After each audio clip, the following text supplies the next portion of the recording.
오늘의 헤드라인 뉴스입니다. 미 당국이 대중 엔비디아 반도체 수출을 통제할 것이라는 우려로 엔비디아의 주가가 9% 가까이 폭락하며 시총 3위로 밀려났습니다.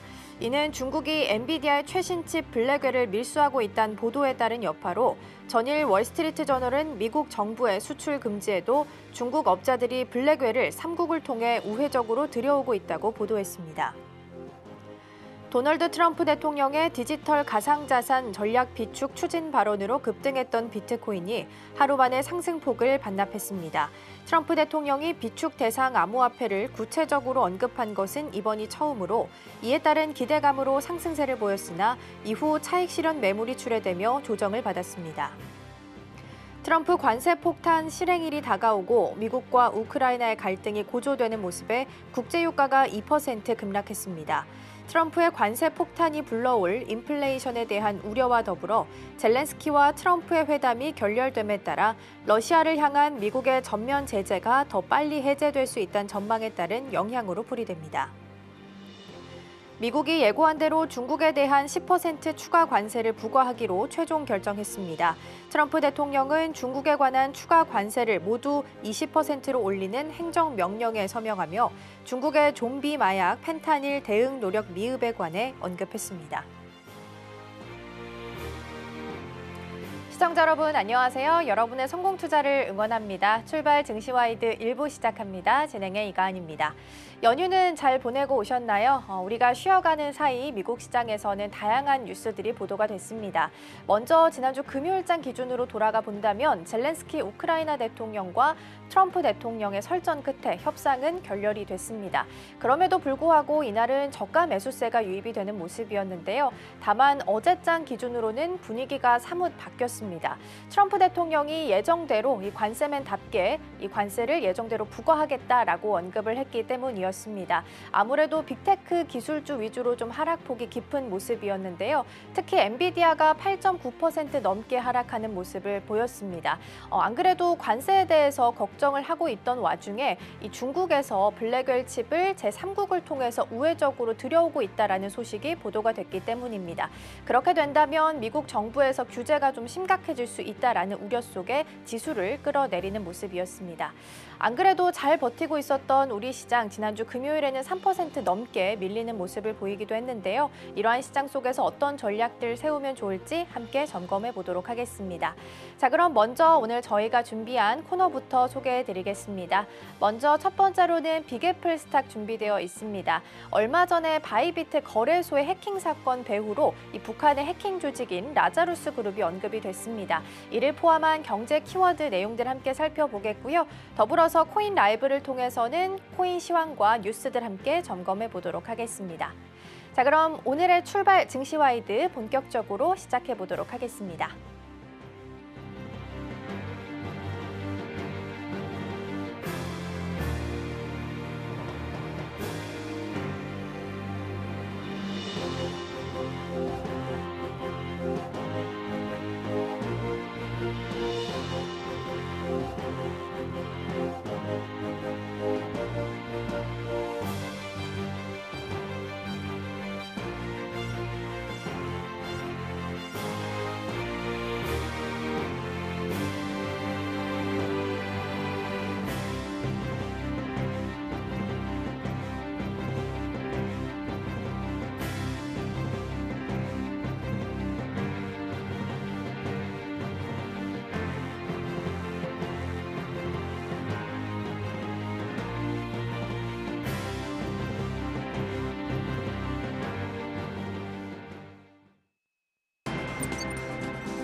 네, 계속해서 첫 번째 코너 빅애플 스탁으로 이어가 보도록 하겠습니다. 오늘 도움 말씀에는 서울경제TV 윤경철 본부장 자리해 주셨습니다. 본부장님 어서 오세요. 네, 고맙습니다. 네, 관세에 대한 리스크가 계속해서 부각이 되고 있습니다. 우리 시장 안에서도 이 관세가 상수 변수로 작용을 좀 하는 모습인데요. 아무래도 미국 시장과 디커플링 되는 경향이 보였다 하더라도 이 최근 들어서 또 특히 금요일장에서 크게 우리 시장이 밀렸기 때문에 전략들 더 꼼꼼하게 챙겨보도록 하겠습니다. 자, 그럼 먼저 오늘의 경제 키워드 확인해 보겠습니다. 첫 번째 화면으로 만나보시죠. 네, 오늘의 첫 번째 키워드로는 라자루스 그룹 준비를 좀 해주셨습니다. 앞서서 제가 오프닝에서 살짝 언급드린 것처럼 얼마 전에 있었던 바이비트 거래소 해킹 사건의 배후로 이 라자루스 그룹이 언급이 좀 됐습니다. 라자루스 그룹이 일단 어떤 그룹인지 여기서부터 좀 출발해보면 좋을 것 같아요. 라자루스라고 하면 사실 성경에 나온 단어인데요. 죽었다 살아나는 그런 존재를 라자루스라고 하는데 사실은 이제 이런 거를 이제 나온 건 사실은 라자루스 그룹이라고 얘기하는 건 이제 북한 해커 그룹을 얘기하는데 북한 자체가 이걸 얘기한 건 아닙니다. 이제 밖에서 이제 지칭하는 그룹인데 사라졌다가 다시 나타난 이런 조직들을 얘기하는 북한 해커 그룹의 최상위 그룹을 얘기하는 겁니다. 사실 북한에는 이런 라자루스 그룹 말고도 그룹들이 많습니다. 라자루스 그룹은 전체적인 그룹을 얘기하는 거고요. 그 밑에는 이제 라자루스 그룹 외에 APT38이라고 원래는 이제 라자루스 그룹이 이제 이번 이제 바이비트 사건을 했다고 하지만 APT38이라는 그룹이 진짜로는 이제 금융 그룹을 진짜로 하고 있는 그런 그룹입니다. 북한 정찰총국 연계의 금융 해킹 그룹 전문 그룹입니다. 요거는 글로벌 금융그룹 해킹을 주로 하는 그룹이고요. 사실 이제 APT38이 무슨 뜻이냐라고 얘기를 하시면 APT는 사실은 주요 기술을 공략하는 그런 그룹이라고 해서 어드밴스드 퍼시스턴트 트리트라고 해서 이제 이런 것들을 공략하는 그룹이라고 하고 38은 보통 이제 38 그러면 38선 아닌가? 이런 뜻으로 생각하는데 코드 네임이라고 합니다. 그래서 코드 네임이라고 하고요. APT38에서 이런 걸 하는 그룹이라고 얘기를 하고 요 그룹이 또 있고 요 밑에 킴수키라는 또 암호화폐를 주로 하는 그룹이 있습니다. 요거는 이제 정보 수집 및 스파이 활동을 주로 하는 그런 그룹입니다. 요 밑에 이런 그룹이 또 있고 이제 주로 이제 요 산하에 있는 그룹입니다. 요 밑에 또 블루노프라는 또 그런 그룹이 있습니다. 그러니까 이렇게 네 개의 어떤 해킹 그룹이 있어서 이렇게 주로 하고요. 국가 지원 해킹 조직을 주로 합니다. 그래서 이렇게 하고 그다음에 다양한 해킹 기법을 사용합니다. 이렇게 하고 있습니다. 라자루스 그룹이 이제 그동안 어떤 것들을 했느냐라고 생각을 하시면 2009년부터 활동을 했고 디도스 공격을 처음으로 하면서 이제 드러나기 시작했습니다. 이제 한국, 미국, 일본, 유럽에서 주로 많이 했었고 금융 시스템을 주로 많이 하면서 이제 드러나기 시작했습니다. 그래서 소니 픽처스 해킹 사건이라든가 방글라데시 해킹 사건이라든가 이런 것들을 주로 많이 하면서 드러나게 됐었고 그러면서 이제 우리나라에 드러나면서 많이 드러났습니다. 네. 네, 라자루스 그룹 같은 경우에는 2017년에 한국 거래소 4곳에 진입을 좀 하게 되면서 2억 달러 정도 상당의 코인을 탈취한 이력도 있습니다. 그래서 이걸 시작으로 다양한 거래소들의 해킹 사건에 연루가 되어 있는 상황이고요. 최근에 있었던 바이비트 해킹 사건을 봤을 때는 지금 규모가 15억 달러 규모라서 가상화폐 역사상 최고의 규모를 기록하고 있다라는 기사도 있습니다. 자, 그렇다면 바이비트 같은 이렇게 암호화폐에 있어서 해킹 사건이 잦은 이유를 좀 찾아보자면 어디에 있을까요? 사실 뭐 암호화폐가 사실은 왜 이렇게 해킹이 많냐고 그러면 이제 암호화폐라 그러면 해킹이 어렵지 않을까라고 그렇죠. 보통 생각할 수 있는데 사실 암호화폐는 어렵습니다. 암호화폐는 어려운데 암호화폐는 전통적으로 어렵긴 한데 이게 탈중앙화가 되면서 쉬워진 겁니다. 사실 전통적인 금융 시스템에서는 어려운데 이게 블록체인은 어렵지만 오프체인은 사실은 쉽습니다. 그러다 보니까 이제 블록체인 자체는 해킹이 어려운 거지만 거래소 자체는 블록 기반이 아니기 때문에 중앙화된 서버가 아닌 서버에서는 쉽습니다. 그러다 보니까 대량화된 자체는 쉽기 때문에 이런 것들은 이제 해킹이 쉽다라고 생각하고요. 그리고 이제 일단 이런 것들을 해킹하게 되면 암호화폐는 국경 없이 전 세계 거래가 가능하면서 익명성이 보장이 되기 때문에 해킹을 많이 하게 되는 경향이 있습니다. 그리고 은행을 해킹하면 추적이 쉬운 반면에 이런 것들은 이제 암호화폐를 하면 믹싱 서비스라고 해서 추적이 어렵게 만드는 기법이 있다고 합니다. 그래서 이번에도 이제 해킹하면서 이제 거래 금액을 많이 해킹하는 게 많고 북한이 이런 것들을 이제 해킹하면서 거래 금액을 많이 하는 그런 특징이 좀 있다고 합니다.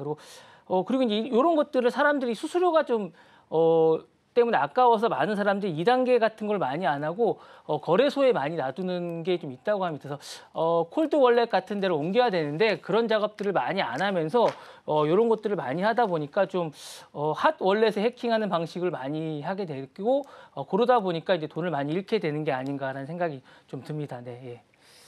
네, 거래소 관련해서 내용 좀 보고 있는데요. 일단 익명성이 보장된다라는 장점이 있지만 반대로 이야기하면 해킹됐을 때 이걸 추적하기가 좀 어려울 수도 있다라는 단점으로 동전의 양면처럼 좀 보셔야 될 것 같습니다.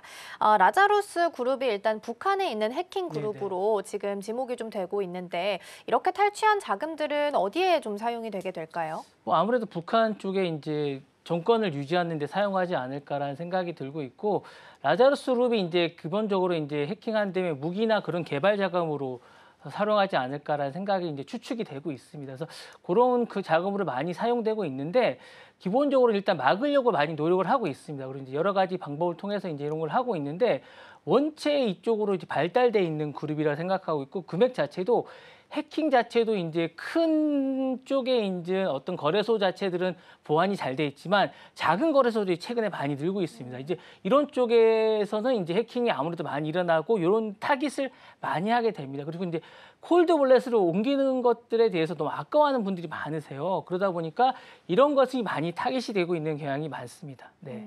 그렇죠. 근데 이번에 있었던 사건의 이제 거래소의 배경은 바이비트였는데 네네네. 여기에 벤저우 CEO가 어떤 대응을 했는지도 궁금하거든요. 일단 뭐 되게 분개하면서 대응을 하겠다고 하는데 실질적으로 대응이 될지 모르겠어요. 사실은 북한 해커들이 상당히 실력이 높습니다. 그래서 자신이 또 고용을 해서 응징을 하겠다고 하는데 실제로 이제 북한 해커 라자루스 그룹 응징하겠다고 많이들 이제 선언을 했지만 실질적으로 응징한 사례가 좀 없습니다. 그래서 이게 실질적으로 이루어질지에 대해서는 좀 지켜봐야 될 것 같은 그런 생각이 좀 있습니다. 네. 네, 라자루스의 그 벤저우 CEO, 바이비트의 벤저우 CEO 같은 경우에는 자금 세탁 활동을 추적하는 웹사이트를 개설을 했다라고 합니다. 그래서 크라우드 소싱 방식이라서 개방적이라서 많은 대중들이 직접적 참여할 수 있는 구조라고 하고요. 그래서 이용자들이 제공한 정보로 도난 자금이 만약에 동결이 되게 된다면 동결된 금액의 5%를 보상으로 지급하는 형태로 운영한다라는 보도도 있으니까 함께 보시면 좋겠습니다. 자, 그럼 이어서 이번에는 두 번째 키워드로 함께 넘어가 보도록 하겠습니다. 네, 오늘의 두 번째 키워드로는 행정명령 준비해 주셨습니다. 아무래도 트럼프 대통령과 관련된 내용이 아닐까 싶긴 한데요. 취임한 이후로 계속해서 행정명령을 내고 있는 상황이죠. 네. 행정명령 하면 이제 사실은 트럼프가 아닌가라는 생각이 드는데 이게 왜 트럼프 대통령 행정명령이 많을까라고 생각해 보니까 두 번째 대통령이라 그런 것 같아요. 이게 사실은 처음 하는 대통령이면 많지 않을 텐데 그런 데다가 이제 자신감이 좀 있는 데다가 그런 데다가 이제 독불 장군 스타일인 것 같아요. 왜냐하면 오바마 2기 때는 안 그랬거든요. 근데 이제 2기 때라기보다는 이제 두 번째라는 생각이 들고 사실 행정명령이 뭐라고 생각하시냐면 사실 강력한 겁니다. 이게 트럼프가 자꾸 제재를 받으니까 여러분들이 강력하지 않다고 생각하는데 연방정부의 운영 및 정책을 지시하는 법적 구속력이 있는 명령입니다. 그러다 보니까 의회 승인이 없이도 즉시 시행이 가능하다고 생각을 하고요. 연방기관의 특정히 행동하도록 하는 지시입니다. 사실은 우리가 이제 이게 막 제재가 되는 부분이나 대법원이나 이제 법원이나 의회에서 계속 제동이 걸리는 부분만 보다 보니까 이게 지금 시행이 안 되고 있다고 생각하는데 상당 부분이 시행이 되고 있습니다. 그러다 보니까 이제 지금 많이 되고가 있고요. 이게 이제 법적 근거는 뭐냐면 헌법 2조 1항과 3항입니다. 1항에서는 행정권은 대통령의 위임이 된다라는 부분이 있고 3항은 대통령은 법이 충실히 집행하도록 한다라는 부분이 있습니다. 이 부분이 이제 헌법적 권한은 의회와 제정한 법률에 기반하여 내릴 수 있다라고 하고 있고 특징이 있습니다. 즉시 발효됩니다. 즉시 발효가 되고 의회 승인이 불필요합니다. 근데 왜 의회가 하느냐라고 얘기하는데 이건 좀 이따 제가 말씀을 드릴게요. 그리고 연방기관에 구속이 됩니다. 그래서 주 정부 기관이나 개인이 적용이 되는 게 아니라 연방정부 기관과 공무원에게만 의무가 부여가 됩니다. 그렇게 되는 거 있고 다만 이게 이제 견제 기간이 있어야 됩니다. 그래서 이제 대법원은 행정명령이나 헌법으로 법률이 위반이 된다고 생각하면 이제 요 기간이 무효화될 수가 있고요. 또 재밌는 게 있습니다. 요게 차기 대통령이 철회할 수 있습니다. 그래서 오바마 케어 같은 거를 지금 철회한 겁니다. 철회한 경우가 있고요. 그러면 이제 최초의 행정명령이 뭔지 아세요? 혹시? 글쎄요. 이게 재밌는 게 노예 해방입니다. 노예 해방이고요. 이제 최근에 했던 건 조 바이든이 연방정부 인종차별 법안을 이제 한 것들이 이제 최근에 했던 게 행정명령이라 할 수 있습니다. 네. 네, 1월 20일에 취임한 이후에 현지 시간 기준으로 2일까지 계산을 해봤을 때 지금 서명한 행정명령이 75건이라고 네, 하고요. 네, 네. 그리고 여기서 소송이 제기된 게 약 100건입니다. 다만 이제 법원이 대부분 트럼프 행정부의 손을 좀 들어줬기 때문에 대다수의 행정명령이 네, 말씀해 네. 주신 것처럼 발효된 상태에서 효력이 유지되고 있습니다. 자, 그럼 행정명령이 다양하게 좀 서명이 된 상태 중에 실현된 건 어떤 것들 좀 예시를 살펴볼 수 그러니까 있을까요? 이제 좀 재미있는 건 사실은 75건을 했는데 100건을 소송을 했다. 그러면 75건에서 중복된 소송도 많다는 얘기예요. 사실은 그래서 이제 약간 이게 재밌다고 얘기를 하는데 사실은 이게 위헌으로 많이 됐다는 얘기도 있는데 다수의 행정명령이 사실은 이제 법원에 의해서 이제 제재를 받기도 했지만 연방정부 노조가 이제 구조조정한 부분이 있습니다. 그 부분은 사실은 유지가 되고 있습니다. 아쉽게도 그래서 머스크가 이끄는 정부 효율부가 이제 노동부나 교육부에서 적분할 수도 있는 이런 부분들은 됐고요. 그다음에 USAID가 해체 시도를 했지만 처음에 저지가 됐습니다. 이런 부분은 나중에는 하라고 얘기를 했고요. 그다음에 이제 최근에 이제 법원이 이런 행정 부분에 이제 10억 원 정도, 10억 달러 정도를 이제 집행을 못하게 했던 부분이 있는데 이런 걸 최종적으로 이제 유예를 시켜놨습니다. 이런 부분들은 또 하게 해놨으니까 상당 부분은 지금 시행이 되고 있는 부분이 좀 있어요. 그러니까 이런 부분들이 75건 중에 많은 부분이 시행이 되고 있고요. 그러니까 뭐 출생 시민권이나 이슈가 되는 부분들이 있어요. 이런 부분들만 지금 행정명령에서 이제 계류가 되고 있는 상황이라고 보시면 될 것 같습니다. 네, 말씀해 주신 것처럼 상당 부분은 현재 시행이 되고 있는데 그럼 반대로 이제 소송을 한 100건 정도 지금 제기가 된 상태인데 원고의 요청을 받아들인 사례도 혹시 찾아볼 수 있을까요? 뭐 출생 시민권 같은 게 이제 이런 거나 아니면 아까 얘기했던 뭐 구리를 만든다거나 이런 것들, 이런 구리를 편의를 없앤다거나 이런 것들이나 이슈가 됐던 것들은 사실은 뭐 많은 분들이 이슈가 되거나 이제 뭐 어디를 찾아간다거나 본인이 이제 뭐 포트녹스를 간다거나 이런 거 있어요. 자신이 이제 이슈를 만들기 위해서 했던 부분들이 있어요. 이런 것들은 조금 시간을 갖고 본다거나 바로 한다거나 뭐 성전환 의료권이라든가 이런 것들이 좀 있으니까 이런 이슈가 되는 것들을 많은 것들은 사실은 시간이 필요한다거나 본인이 이제 선거를 위하거나 정치적 행동을 위한 것들이 있습니다. 이런 것들은 사실은 이제 법원이 좀 들여다볼 필요가 있다고 생각해서 이제 시간을 좀 갖고 있고요. 그 외 것들은 사실은 바로 실효가 되는 경우가 많습니다. 네, 반대로 원고의 요청을 받아들여준 사례도 좀 살펴봤습니다. 앞서서 말씀해 주신 것처럼 출생 시민권 문제라든지 성전환자 대상 의료 서비스를 제공했던 병원들 처벌하라 이런 행정명령에 대해서도 일단은 원고의 요청을 받아들인 것으로 확인이 되고 있습니다. 자, 그럼 이어서 이번에는 세 번째 키워드로 넘어가 보도록 하겠습니다. 네, 오늘의 세 번째 키워드는 1조 2천억 달러입니다. 사실 숫자만 보면 어려울 수 있지만 기사를 보면 이제 무역 적자와 관련된 내용이긴 하죠. 무역 적자인데 사실은 이제 이게 최근에 좀 헷갈릴 수 있는 게 두 가지가 있어요. 무역 적자 중에 미국에는 상품 무역 적자가 있고 총 무역 적자가 있습니다. 그러니까 상품 무역 적자는 말 그대로 이제 상품끼리 무역이 이제 오가는 것들이 얼마나 적자가 났냐라는 겁니다. 사실 이제 자동차나 반도체나 이런 것들이 왔다 갔다 하면서 얼마나 적자가 났냐는 거고요. 총 무역 적자는 서비스, 관광 같은 것들이 들어갑니다. 사실은 이제 우리나라 같이 상품을 중요시하는 나라는 상품 무역 적자가 이제 난 거고요. 미국 같은 나라는 이제 서비스 같은 것들을 중요시하기 때문에 총 무역 적자입니다. 그러니까 얼마 전에 2월 초에는 이제 총 무역 적자를 발표했습니다. 그래서 9,184억 달러가 적자가 났다라고 얘기를 했어요. 근데 이제 최근에 또 요 총 상품 무역 적자를 이제 또 발표했었는데 요거 때문에 트럼프가 엄청 화가 났어요. 너무 많이 난 거야. 사상 최대 무역 적자가 났습니다. 그래서 이제 요 무역 적자가 났기 때문에 이걸 어떻게 메꿀 것인가에 대한 고민이 너무 많고요. 사실 총 무역 적자 중에 중국이 너무 많이 났습니다. 중국이 제일 많이 났고 2,950억 달러가 났고 그다음에 멕시코, 베트남인데 베트남이 특징적인 게 베트남이 너무 많이 났어요. 최근 팬데믹 이후에 중국으로 공급망을 중국에서 베트남으로 공급망을 좀 이전하면서 베트남이 이제 적자가 많이 나기 시작했고 그 외에 독일이나 아일랜드나 이런 아일랜드 쪽은 이제 제약적으로 하면서 이쪽이 많이 났습니다. 그래서 이런 부분이 났고 특히 이제 그 대만이나 한국이나 이제 이쪽 일본 쪽도 사실은 이쪽도 2천억 달러 이상 적자가 나면서 전반적으로 적자 폭이 많이 나면서 트럼프가 이쪽에 대해서 이제 관세나 전반적으로 이제 배응을 하고 있고 대중 관세에 대해서 지금 예민하게 들여다보고 있는 이런 상황입니다. 네. 네.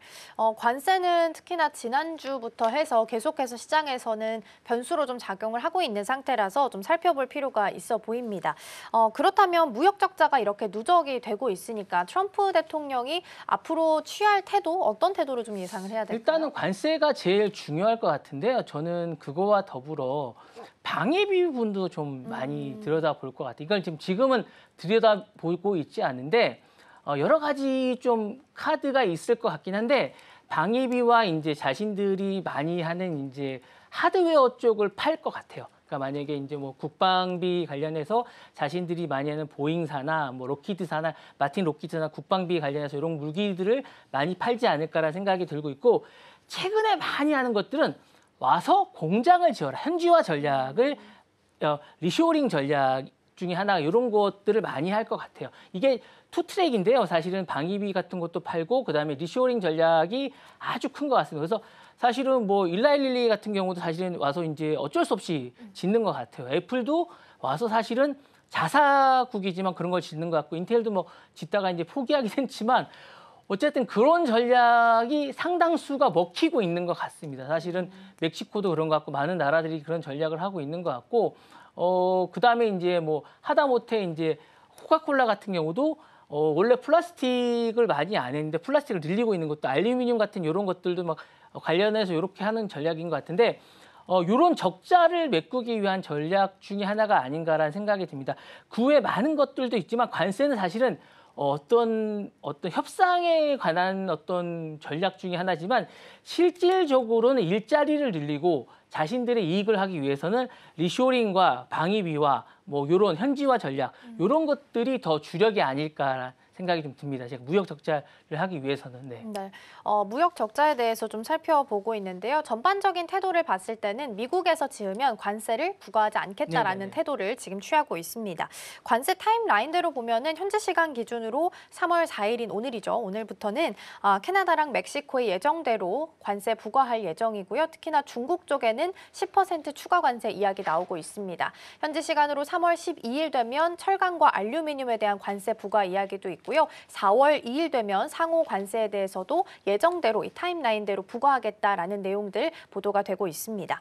지금 일단은 1월도 작년도 무역 적자가 심각하지만 1월도 사상 최고치를 기록을 했습니다. 1,530억 달러라고 하는데 이 배경을 좀 보면 어디에 이유가 좀 있을까요? 일단 미국 시장이 너무 좋아요. 너무 소비를 많이 해요. 그리고 일단 미국이 전 세계에 많은 걸 빨아들이고 소비 시장이 너무 좋아요. 경기가 너무 좋아요. 그러다 보니까 많이 써요. 그러다 보니까 그리고 제조 공장이 기본적으로 없어요. 전 세계를 제조 공장을 하고 거기가 너무 많이 쓰다 보니까 적자가 날 수밖에 없어요. 그러니까 그건 인정을 해야 돼요. 그러다 보니까 트럼프 전략이 맞아요. 사실은 트럼프 전략이 맞는 게 공장을 거기다 져야 돼요. 근데 그동안은 전 세계를 공장을 하고 거기가 소비 시장일 수밖에 없다 보니까 적자가 날 수밖에 없는 공장 구조예요. 그러니까 트럼프 전략이 맞습니다. 제가 볼 때는 공장을 이쪽에 짓는 건 맞습니다. 그러니까 전략을 바꿔야 됩니다. 그러니까 그동안은 전 세계를 공장화하고 소비 시장을 이쪽에 하다 보니까 적자가 날 수밖에 없는 공장이다 보니까 지금은 전략을 바꿔야 되는 게 맞고 그렇게 해서 적자 규모를 메꾸는 게 저는 맞다고 봅니다. 그렇게 하지 않으면 적자가 메꿔질 수가 없다고 봅니다. 네. 네, 일단 전반적으로 시장 안에서 발목을 잡고 있는 건 관세라는 키워드가 되지 않을까 싶습니다. 기업들 또한 도널드 트럼프 대통령의 관세 부과를 지금 앞둔 상황이기 때문에 전반적으로 외국 제품이나 원자재들 수입을 좀 많이 늘리게 되면서 무역 적자도 사상 최고치를 이번 달에 기록했다라는 보도가 나오기도 했습니다. 일단 관세 총구가 계속 돌아가면서 나라를 좀 향하고 있는데 이게 언제 우리나라에 오겠느냐라는 부분이 가장 큰 관심사일 것 같아요. 근데 그렇게 된다면 우리나라랑 미국이랑 교역을 하는 데 있어서 가장 미국 쪽에서 손해를 보고 있는 쪽이라면 어디가 좀 있을까요? 반도체하고 자동차 아닐까요? 반도체하고 자동차인데 사실 자동차는 현기차가 잘하고 있어요. 현지화를 하고 있어서 다른 좀 대응을 하고 있는데 반도체가 사실 저는 맹점이라고 봐요. 사실은 반도체가 칩스법이라서 이제 그쪽에다 이제 공장을 짓고 있지만 TSMC가 발빠르게 움직이고 있지만 TSMC도 사실 되게 힘들어해요. 지금 정부 차원에서 대응을 하고 있지만 되게 힘들어하는데 우리나라가 지금 반도체는 타워가 없어요. 대응을 할 수 있는 타워가 없는 게 지금 좀 대응책이 없는 게 좀 문제고 사실은 정부 차원에서 대응을 좀 해줘야 되는데 좀 어려움이 좀 있다고 봅니다. 그래서 반도체가 지금 저는 좀 약간 어렵다고 좀 보는 여러 가지 이유가 있고 그나마 자동차는 현지화가 좀 잘 되고 있고 현지에서 공장을 짓고 있기 때문에 좀 다행이라고 생각을 하는데 반도체가 나름 좀 여러 가지 문제가 좀 있다고 보는데 빨리 좀 대응이 돼서 적응을 했으면 좋겠다는 생각이 좀 듭니다. 네.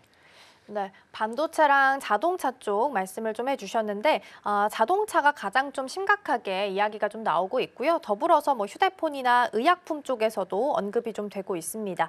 특히나 이제 현지 시간 3일 기준으로 이제 대만 TSMC 관련해서 1,000억 달러 대미 투자 계획 발표도 이제 예정되어 있기 때문에 이 부분도 함께 일정상 참고해 보시면 좋을 것 같습니다. 자, 그럼 이어서 이번에는 네 번째 키워드 넘어가서 함께 확인해 보겠습니다. 화면으로 만나보시죠. 네, 다음 키워드로는 Without Trump 준비를 해주셨습니다. 앞서서 제가 오프닝에서 언급을 좀 드리긴 했었는데 트럼프와 네. 젤렌스키 대통령 사이에서 이 광물 협상과 네, 네. 비롯해서 네. 다양한 협상들이 일단 설전 끝에 불발로 끝이 났습니다. 다음 이제 젤렌스키한테 남아있는 카드가 사실 유럽밖에 없는데 유럽의 도움만으로 계속해서 유지가 가능할까요? 저는 사실 이 1시간의 그 1시간 남짓한 이 협상을 보면서 이게 협상인지 아니면 일방적으로 이제 약소국의 서름을 이제 보는 이런 걸 보면서 약간 좀 우리나라가 저 자리에 있을 수 있겠다는 생각이 좀 들면서 좀 약소국의 서름을 좀 봤습니다. 사실은 결렬의 주요 원인은 그러면서 저는 젤렌스키가 과연 협상하러 갔었던가라는 생각도 좀 들었습니다. 사실은 이게 왜 저 자리에 갔을까? 둘이 계속 다투는 모습만 보였거든요. 사실은 처음에는 좀 우호적이었다는 생각이 드는데 마지막에는 계속 다퉜거든요.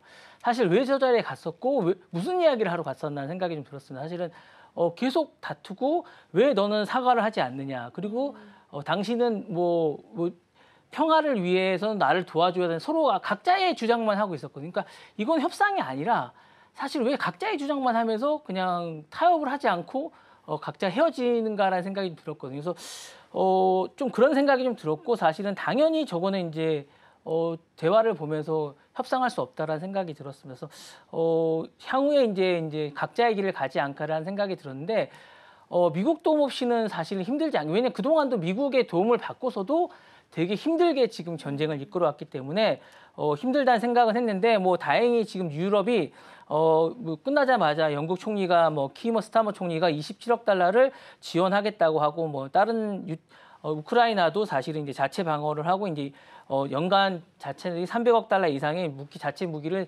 생산하겠다고 선언을 하기도 했지만 이게 과연 이루어지겠냐라는 생각이 드는데 장기전으로 가지 않겠냐라는 생각이 좀 듭니다. 그리고 이제 종전을 해야 될 것 같은데 우크라이나 국민들이 너무 힘들지 않을까라는 생각이 좀 듭니다. 그리고 이제 광물 협상이 좀 됐어야 되는 게 아닌가라는 생각이 좀 들면서 이게 왜 이렇게 종전이 안 되는가라는 생각이 들면서 좀 안타깝다는 생각이 좀 들었습니다. 여러 가지로. 네.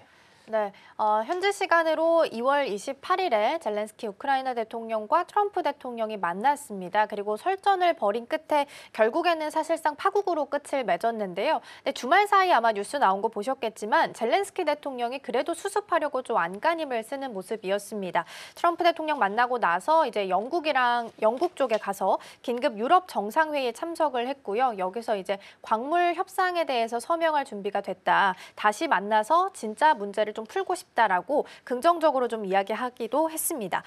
일단 트럼프는 지원 불가라는 코멘트를 좀 내놓게 됐습니다. 그래서 이제 도움을 청한 곳이 유럽 쪽인데 유럽이 젤렌스키를 이렇게 지지하고 나서는 이유는 어디 있을까요? 일단은 그 선이 무너지면 안보가 위협되기 때문이 아닌가라는 생각이 듭니다. 우크라이나가 붕괴되면 유럽의 안보가 이제 붕괴되기 때문에 러시아의 확장 가능성이 큽니다. 그래서 우크라이나가 무너지면 폴란드, 발트 3국이죠. 그러니까 에스토니아, 라트비아, 리투아니아 등 이제 유럽 3국이 직접적인 군사 위협에 있으면서 이제 여러 가지로 놓일 가능성이 큽니다.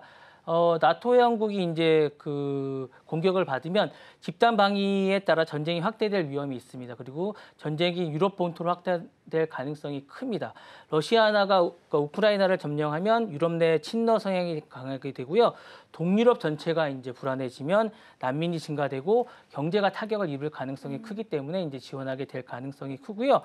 러시아가 지금 에너지 쪽에서 되게 위협을 가하고 있어요. 그래서 이렇게 되면 이제 전쟁 이후에 가스를 끊고 미국, 노르웨이, 카타르 쪽에 이제 이런 유럽에 관해서 이제 에너지를 이제 끊겠다라고 계속 위협을 하고 있기 때문에 이런 부분에 관한 그다음에 우크라이나가 곡창지대입니다. 그래서 우크라이나가 무너지면 곡창에 관해서 이제 어렵다라고 얘기를 하기 때문에 이런 부분을 어쩔 수 없이 돕게 되는 이런 부분이 좀 있고 사실은 이제 대서양이라는 바다가 좀 있지만 요런 부분이 이제 전쟁인 유럽 전체가 이제 전쟁이 되면 미국도 좀 위험해지는 건 사실이거든요. 그래서 이런 부분을 간과할 수가 없는 부분도 좀 있습니다. 그래서 유럽이 나설 수 없지 않게 되겠는가라는 생각이 좀 듭니다. 네. 네, 안보 위협 때문이다라고 말씀을 좀 주셨습니다. 이 대화가 끝나고 나서 실제적으로 유럽 시장 안에서도 방위 관련주들의 그 상승세가 굉장히 가파랐습니다. 아무래도 이 자주 국방에 대한 키워드가 등장하지 않을까라는 우려 속에서 좀 보이는 것 같고요. 그렇다면 실제로 이제 분위기를 좀 살펴봤을 때 트럼프 대통령과 설전 벌인 이후에 젤렌스키 사임론이 본격적으로 좀 부상하는 분위기죠. 근데 이제 문제는 이게 선거가 얼마 안 남았어요. 자국내. 근데 사실은 인기가 올라갔어요. 젤렌스키가 사실은 선거운동하러 갔다는 얘기가 좀 있어요. 이번에 선거가 얼마 안 남아서 사실 젤렌스키가 이제 좀 내렸는데 퍼센테이지가 8%인가 올라갔다는 얘기가 좀 있어요. 젤렌스키가 이번에 사실은 50 몇 프로였는데 60 몇 %대로 올라갔다는 얘기가 좀 있어요. 사실 젤렌스키가 사실은 원래 그 전에 자신의 나라 쪽에서 사인을 할 수도 있었는데, 그러니까 이 협상이 결렬될 수도 있었는데, 그리고 이번에 그 벤스 부통령이 사인을 하지 않을 거면 오지 말라고 했어요. 근데 사인을 할 것처럼 하고 갔는데 사인을 안 하고 돌아왔어요. 그러니까 이 모습을 젤렌스키는 우크라이나에 보여주고 싶었던 거예요. 그래서 사실은 많은 사람들이 선거운동하러 갔다는 얘기가 있어요. 그래서 사실은 이번에 퍼센테이지가 올라갔다는 얘기가 좀 있거든요. 그래서 사실은 젤렌스키는 이거를 자신은 이 전쟁을 이끌기 위해서 선거운동하러 갔다는 얘기가 있고요. 사실은 외신 일부에서는 자신의 선거운동으로 전적으로 이용했다라는 약간 비판도 좀 받고 있습니다. 그래서 사실은 나라에서는 선거운동을 했다는 얘기가 좀 있고요. 어떻게 보면 이게 나라에서는 우크라이나에서는 이제 자신의 인기가 올라갔지만 전 세계적으로 보면 이게 사실은 마무리가 돼야 되는 전쟁이 마무리가 돼야 되는데 그 우크라이나 국민들을 보면 약간 비극이라고 할 수 있는 게 한국전이 될 수 있다는 약간 왜냐하면 3년 가까이 되고 있거든요. 한국전보다 더 될 수가 있고 이게 사실은 누구의 승리도 아닌 모두의 비극이 될 수 있는 그런 전쟁이 될 수 있기 때문에 좀 안타까울 따름입니다. 사실 이렇게 좀. 예. 그러게요. 승자가 없는 또 전쟁이 될 수도 있다라는 네네네. 말씀 주셨습니다. 근데 이제 원래는 그 광물 협상에 대해서 서명할 것이다라는 기대감이 좀 높았었잖아요. 네네네. 트럼프 대통령이 이렇게까지 광물 쪽에 좀 목숨을 거는 이유는 어디 있을까요? 왜냐하면 광물 협상하고 이제 재건에 관한 어떤 이득을 좀 취하기 위해서 사실 워런트를 해달라고 그랬는데 이거를 해달라고 했는데 젤렌스키가 자신의 권한과 그 어떤 우크라이나에 대한 전쟁에 대한 지원을 약속해달라고 했어요. 그러니까 그 트럼프는 이 광물 사인 자체가 그거라고 얘기를 하니까 서로가 말을 계속 반복하는 거예요. 젤렌스키는 지원을 약속해달라. 이걸 해주면. 근데 트럼프는 이게 그거다. 그러니까 서로가 서로의 요구만 계속하고 있는 거예요. 그러니까 서로가 서로의 요구를 하다 보니까 처음에 한 50분간은 계속 달래는 분위기였어요. 그러다가 참다 못한 50분쯤에 벤슨 부통령이 끼어들기 시작했어요. 왜 사과를 하지 않느냐. 그리고 사실 이 중계를 자세히 보시면 좁은 공간에 젤렌스키를 몰아넣고 마치 팟캐스트 중계하듯이 전 이런 거 처음 봤어요. 팟캐스트 중계하듯이 막 그 젤렌스키를 막 공격하는 모습이고 중간에 그 외무장관이 있어요. 그 우크라이나에 그 여성 장관인데 그분이 막 안타까워하고 막 눈물을 흘리는 장면이 있습니다. 그러니까 저는 그런 장면을 보면서 되게 이게 와 진짜 약소국이 정말 힘들구나. 남의 돈으로 전쟁을 치르면 정말 안 되는구나라는 생각이 들 정도로 정말 힘들었습니다. 그러니까 이런 모습을 우크라이나 국민들이 보면서 자신들이 정말 다시 한 번 더 잘 싸워야겠다는 그리고 젤렌스키 대통령에 힘을 실어줘야겠다는 그런 생각을 한 게 아닌가라는 생각이 들면서 젤렌스키가 그리고 원래는 드레스 코드를 양복을 입고 오라고 했습니다. 근데 젤렌스키가 나는 지금 전쟁 중이기 때문에 안 된다. 나는 지금 그런 생각을 가지고 가기 때문에 전쟁 안 된다라고 하면서 양복을 안 입고 갔어요. 그러니까 그런 모습을 볼 때 저는 이게 선거운동이라고 보는 겁니다. 그래서 약간 우도된 게 아닌가라는 생각이 들었습니다. 네, 네. 네, 트럼프 대통령과 광물 협상 서명은 일단은 좀 불발이 된 상태인데요. 우크라이나의 광물 자원 봤을 때는 수조 달러의 규모의 가치를 좀 가지고 있다라고 합니다. 그리고 지금 트럼프 대통령이 욕심을 내고 있는 건 히토류 쪽입니다. 미중 분쟁 갈등이 나왔을 때 항상 중국 쪽에서 내미는 카드가 히토류이기 때문에 여기에 대해서 지분을 좀 높게 원하는 상황이다라고 보시면 될 것 같습니다. 우크라이나 관련된 내용까지 살펴봤고요. 다음 키워드 함께 만나보시죠. 네, 다음 키워드는 뉴 실리콘밸리 텍사스 준비해 주셨습니다. 사실 이 내용은 여러 차례 좀 봤던 내용이긴 한 것 같아요. 텍사스가 이제 미국의 새로운 실리콘밸리로 좀 부상하고 있다라는 거죠. 사실 애플이 이제 최근에 이제 어차피 관세 때문에 투자를 많이 하겠다라고 얘기하면서 텍사스를 이제 지목했습니다. 그러면서 이제 애플이 다시 텍사스가 뛰고 있는데 사실 세금 때문에 텍사스가 많이 뛰고 있어요. 그리고 이제 사실은 투자를 많이 해요. 최근에 이제 여러 가지로 하면서 투자를, 그러니까 테슬라가 오스틴 기가 팩토리를 건설하면서 6천만 달러 세금 감면을 해줬습니다. 그러면서 여기가 많이 되고 있고, 법인세 같은 경우도 8.84달러가 있고, 그다음에 개인 소득세도 13% 정도를 할인해 줍니다. 여러분들 직구하시면 기본적으로 세금이 감면됩니다. 그래서 여기가 많이 좋고요. 낮은 운영비나 부동산 가격도 쌉니다. 그리고 기업 정책이라서 캘리포니아, 텍사스 같은 경우 규제를 보면 캘리포니아보다 텍사스가 많고, 여러분 박찬호 선수 아시죠? 텍사스를 간 이유가 세금 때문이 가장 큽니다. 그래서 텍사스 레인저스를 간 이유가 여러 가지도 있지만 이쪽으로 간 이유 중에 하나가 이제 세금 때문에 많이 간 이유도, 선택한 이유도 큽니다. 그래서 이런 부분이 있고, 미국의 허브나 멕시코 쪽도 가깝기 때문에 많이 가는 이유도 있습니다. 그래서 전력도 많고 신재생 에너지 같은 것도 많기 때문에 있습니다. 여러 가지 이런 부분들 때문에 텍사스로 많이 가게 되고 많이들 선택하는 이유가 있고, 이런 부분들 때문에 텍사스로 많이 가게 되고요. 사실 테슬라도 가 있고 오라클도 가 있습니다. 오라클이 최근에 캘리포니아 레드우드 시티에서 텍사스 오스틴이 그리고 이제 오스틴이라고 이제 대학교도 좋은 대학교 있습니다. 텍사스 오스틴이라고 되게 유명한 대학이 있습니다. 여러분 유학 가실 때 이제 특히 대학원 가실 때 이쪽이 되게 유명한 대학이기 때문에 많이들 가십니다. 그리고 HP 엔터프라이즈도 최근 캘리포니아 샌호세에서 이쪽으로 많이 갔고요. 스페이스X도 이쪽으로 옮겼습니다. 이렇게 됐고요. 삼성전자가 이제 오스틴으로 이제 확대를 할 생각을 가지고 있습니다. 그리고 애플도 이제 여기로 갈 생각을 가지고 있어서 텍사스가 이쪽으로 주목을 받고 있습니다. 네. 네, 텍사스가 이 월스트리트저널 보도에 따르면 비용 절감이나 규제 완화로 있어서 기업들에게는 굉장히 매력적인 선택지가 될 수 있다라는 코멘트가 좀 나오기도 했습니다.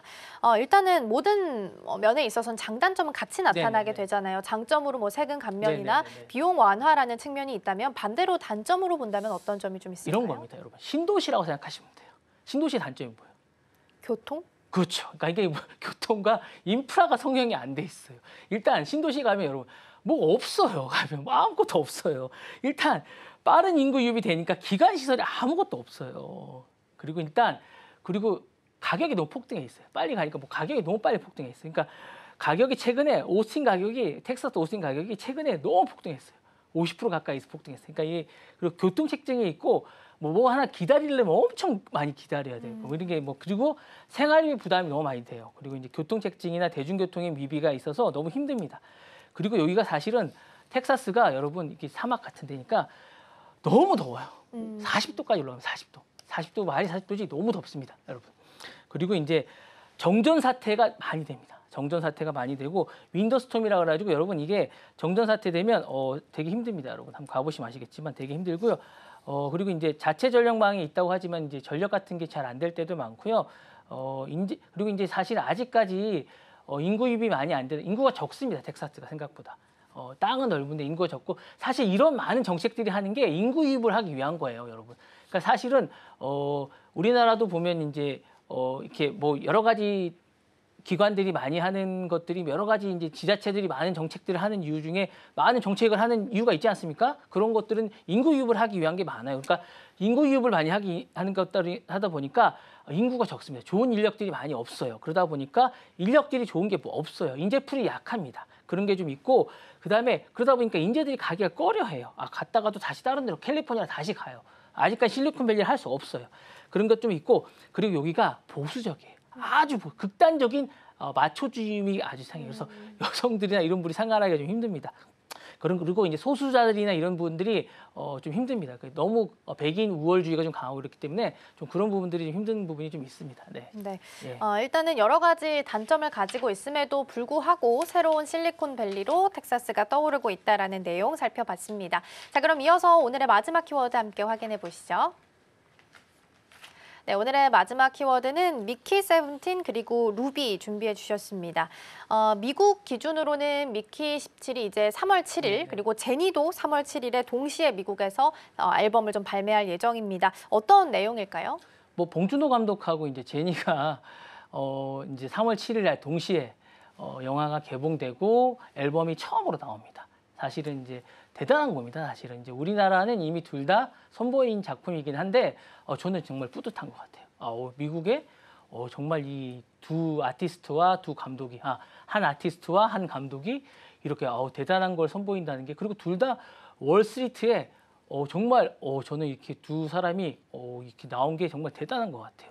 그리고 정말 평가가 정말 높아요. 그리고 한 사람은 레이디 가가와 한 사람은 이제 거장으로 이제 레이디 가가 어깨를 나란히 하고 한 사람은 거장으로 나왔습니다. 그래서 이게 정말 여러분들이 어떻게 보시는지 모르겠지만 이 정말 보시면 아시겠지만 기대작으로 나오고 기대 작품으로 나오고 있습니다. 그래서 봉준호 감독 신작은 미키 17은 28일 한국에서 지금 개봉을 해서 이제 1위를 달리고 있습니다. 이미 100만을 어제 날짜로 돌파를 했고요. 첫날 관계 25만 돌파하면서 1위를 차지했고 계속 흥행을 하고 있습니다. 사실은 여러 가지 이야기로 흥행을 하고 있으면서 이제 여러 가지로 재미있습니다. 그래서 사실 이 원작은 에드워드 애슈틴 소설을 하고 있습니다. SF 소설이고요. 사실은 인간의 전체성과 존재의 의미를 해서 노동의 소모성을 다루고 있습니다. 뭐 아쉽게도 우리나라 배우는 아무도 없습니다. 아무도 없고요. 죽을 때마다 기억을 유지한 채 새로운 신체로 재생되는 이야기를 다루고 있습니다. 미키 17이 실종되자 미키 18이 프린팅되어 두 미키가 동시에 존재하는 상황을 이야기를 하고 있습니다. 복제 인간의 정체성과 시스템에 대한 의문을 제기하는 이야기를 하고 있습니다. 봉준호 감독의 이제 세 번째 할리우드 SF 작품이라고 할 수 있습니다. 철학적 이야기를 담고 있고요. 뭐 이런 이야기를 해서 사회 비판적 여러 가지 마찬가지로 담고 있고 기본적으로 그전 작품이 좀 저렴한 작품이었다고 하면 요거는 1억 1,100만 달러 정도 돼서 아주 큰 대작이라고 할 수 있으면서 이번에 좀 부담이 좀 됐다고 합니다. 사실 다른 작품 전작에 이제 옥자나 이런 거에 비해서 좀 거액의 금액이 좀 들어가서 사실은 좀 본인이 되게 부담이 됐다고 얘기를 합니다. 그래서 복제 인간을 포함하면서 이제 여러 가지로 얘기를 하고 그다음에 할리우드 시스템에 본인이 이제 들어가서 얘기를 하는 거라서 사실 외부 요인이 좀 많이 들어가 있어서 자신이 이제 예술 작품을 만드는 게 아니라 상업 작품을 만드는 거라서 어려움이 좀 많았다고 합니다. 네. 네, 같은 날 이제 봉준호 감독과 제니의 신곡도 발매가 될 네네. 예정인데 제니의 신곡에 대한 내용 흥행은 어떻게 좀 예상을 하고 계실까요? 저는 사실 이 음악을 다 들어봤거든요. 어제 다 들어봤는데 제니가 이런 음악을 제니 음악 같지가 않아요. 정말 잘 만들었더라고요. 그리고 뮤직비디오도 와 정말 저는 대단하다는 생각이 좀 들었어요. 사실 25일 3월 7일 날 방매인데 이게 정말 다양한 장르예요. 사실 이제 지난해 10월에 사실은 이건 사실은 나온 작품이긴 합니다. 사실 이제 젠이라는 타이틀곡입니다. 젠이라는 타이틀과 강렬한 카리스마가 있는 거고 최근에 기습적으로 공개가 되긴 했습니다. 이제 루비라는 다양성이고 이제 글로벌한 아티스트들하고 협업을 했습니다. 이제 음악 전문 매체에서는 이 음악을 제니의 음악 스펙트럼을 확장했다고 얘기를 합니다. 다양한 음악 장르가 있고 타이틀곡은 강한 퍼포먼스가 있는데 사실은 제가 좀 이렇게 좀 예전에 저는 음악을 좀 오래 이제 기자 생활을 좀 하긴 했었는데 요거는 무슨 말인지 잘 모르겠습니다. 들어봤는데 단어가 여러 가지로 이제 분산돼가지고 잘 모르겠습니다. 근데 롤링스톤즈는 루비가 이제 K-팝을 넘어서 글로벌 팝 앨범이 협업이 좀 다양하게 돼 있다고 두아리파 케미스트리가 이제 같이 했다고 하면서 다양하게 됐다고 얘기를 하고 있고 일본의 오리코는 제니가 이제 다재다양함을 보여줬다고 극찬을 아끼지 않았습니다. 네. 네, 일단 이번 주 현지 시간 기준이긴 합니다만 3월 7일 금요일에 이제 봉준호 감독의 미키 17 그리고 루비까지 발매가 될 예정입니다. 그래서 관련된 내용은 주말이 지나고 나면 아마 코멘트들이 좀 나오게 되겠지만 긍정적인 이야기가 많이 나올 수 있길 기대해 보도록 하겠습니다. 자, 오늘도 6가지 키워드 함께 살펴봤고요. 본부장님은 여기서 인사 나누겠습니다. 오늘 말씀 고맙습니다.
오늘 아침 빼놓을 수 없는 코인 소식 전해드리겠습니다. 오전 8시 기준입니다.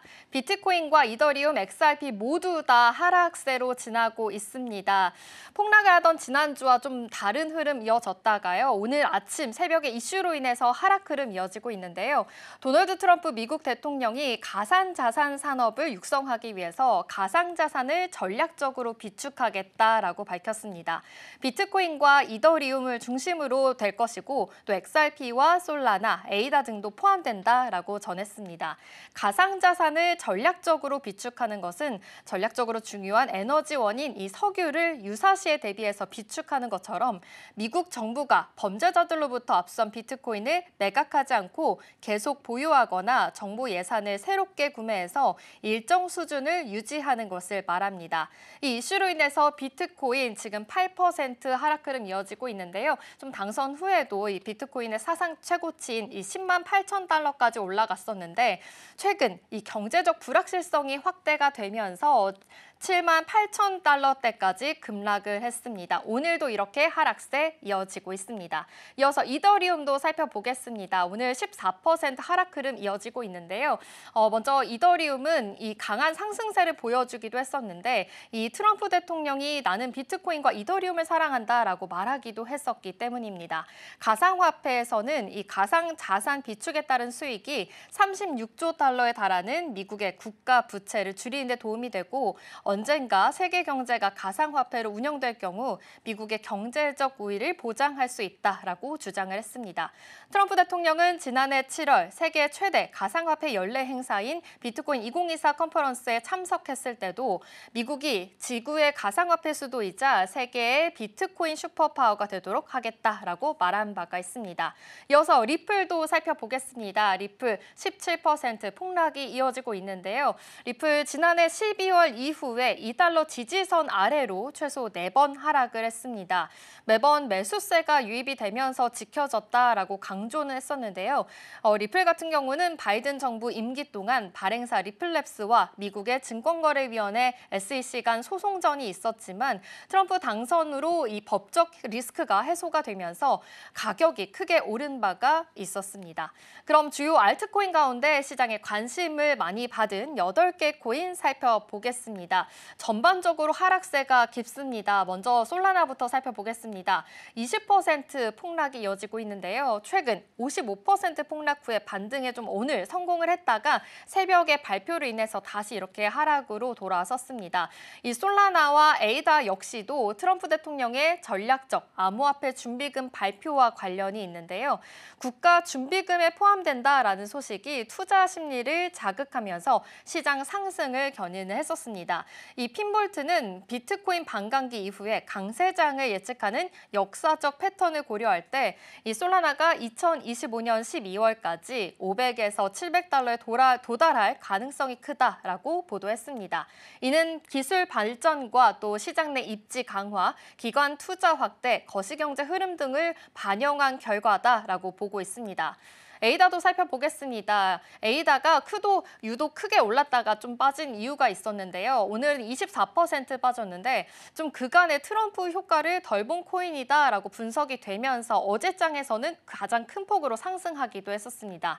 이 가상화폐 업체 페이션트 플론티어는 이 트럼프의 이번 발표가 리플과 카르다노가 포함된 것은 놀라운 일이다라고 밝혔고요. 현재로서는 지난주의 약세가 이제 시장 안에서 완전히 잊혀진 상태다라고 전하기도 했었는데 오늘 다시 좀 낙폭을 키웠습니다. 도지코인도 살펴보겠습니다. 24시간 전 대비해서 16%또 낙폭을 키웠는데요. 암호화폐 전문 매체에 따르면 도지코인이 하루 만에 15% 급등하면서 0.20달러를 돌파했다라고 밝혔었습니다. 하지만 0.25달러 저항선을 넘지 못하면 이번 상승이 단기 반등에 그칠 가능성을 제기했습니다. 또한 도지코인의 향후 흐름은 0.20달러 지지선 유지 여부와 현물 거래량 증가, 또 선물 시장 청산 규모 등이 핵심 요인이 될 것이다라고 밝혔습니다. 그러면서 투자자들은 추가 상승을 위해서 0.25달러 돌파 여부를 주의 깊게 지켜봐야 한다라고 덧붙였습니다. 체인링크도 살펴보겠습니다. 16% 강한 하락을 이어갔습니다. 또 이어서 살펴보겠습니다. 스위코인과 아발란체, 스텔라 비트코인, 스텔라 루멘 모두 다 좀 하락폭이 깊은데요. 특히나 시바이누 살펴보도록 하겠습니다. 시바이누 같은 경우에는 0.00014달러를 돌파하면서 강한 상승 신호를 보였지만 곧바로 매도세가 유입이 되면서 다시 저항선 아래로 밀려났습니다. 투자자들은 단기적인 반등보다는 장기적인 기술적 신호를 확인하면서 신중한 접근이 필요하다라고 밝혔습니다. 이어서 빼놓을 수 없는 암호화폐 이슈 소식 전해드립니다. 첫 번째 소식입니다. 도널드 트럼프 미국 대통령이 비트코인과 이더리움을 전략적 준비금에 포함할 것이다 라고 밝혔습니다. 현지 시간 2일 트럼프 대통령은 자신의 트루스 소셜을 통해 비트코인과 이더리움도 다른 가상자산과 마찬가지로 전략적 준비금의 핵심이 될 것이라며 이 가상자산 실무 그룹에 해당 내용을 추진할 것이다 라고 지시했다고 말했습니다. 이어서 미국의 가상자산 비축이 해당 산업을 한 단계 끌어올릴 것이라며 XRP와 솔라나, 에이다 등을 포함한 전략적 비축을 추진해 미국을 세계 가상자산 중심지로 만들겠다고 강조했습니다. 이에 최근 하락세를 보이던 가상자산 시장은 반등세를 보였는데요. 트럼프 대통령의 발언 직후 비트코인은 급등하면서 이더리움 역시도 10% 이상 상승해 2,460달러 선을 넘어섰습니다. 이어서 두 번째 소식입니다. 미 백악관에서 가상자산 진흥 정책 및 규제 방안을 논의할 가상자산 서밋이 현지 시간으로 오는 7일에 열립니다. 백악관은 최초로 개최하는 가상자산 서밋에 업계 창업자, 최고 경영자, 투자자 등이 참석할 예정이다라고 밝혔는데요. 최근 가상자산 가격이 요동치고 있어서 이번 서밋에서 다뤄질 내용에 이목이 쏠리고 있습니다. 주요 가상자산 가격은 도널드 트럼프 대통령이 지난 11월 말에 미 대선에서 승리한 이후 상승세를 탔지만 도널드 트럼프 취임 이후에는 전 방위적 관세 정책의 여파로 인해서 하락세를 보이고 있습니다. 백악관은 서밋 개최 소식을 밝히면서 혁신을 장려함과 동시에 가상자산 규제 프레임워크를 명확하게 마련하겠다라고 말했습니다. 주요 논의 주제로는 스테이블코인 법안, 또 비트코인 전략준비 자산화 법안 등이 거론됩니다. 앞서 트럼프 대통령은 1월 말에 가상자산 실무 그룹 신설을 위한 행정명령을 서명한 바가 있는데요. 이 실무 그룹은 스테이블코인과 비트코인의 전략 자산화 방안을 검토할 것으로 알려졌습니다. 스테이블코인은 달러 패권을 유지하는 데 활용될 수 있는데요. 특히 세계 최대 스테이블코인인 테더와 USDC 등은 이 미국 달러와 1대1로 연동되는 구조입니다. 스테이블코인이 더 많이 발행되고 사용될수록 달러 수요가 증가하는 효과를 또 볼 수가 있는데요. 비트코인의 전략 준비 자산화 이슈도 주요 의제로 다뤄질지 주목이 됩니다. 트럼프 대통령은 대선 후보 시절 후에 이 당선 후에도 비트코인을 국가 전략 준비 자산으로 만들겠다라고 공언을 했고요. 관련 법안도 의회 회기 종료로 자동 폐기된 바가 있습니다.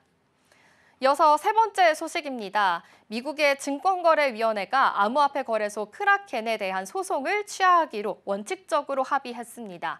이는 암호화폐 규제 환경에 중요한 변화를 시사했는데요. SEC는 2023년 또 11월 크라켄을 상대로 소송을 제기했습니다. 당시 SEC는 이 크라켄이 기관에 등록하지 않은 채 중개인과 딜러, 거래소, 청산기관 역할을 동시에 수행했다라고 주장을 했습니다.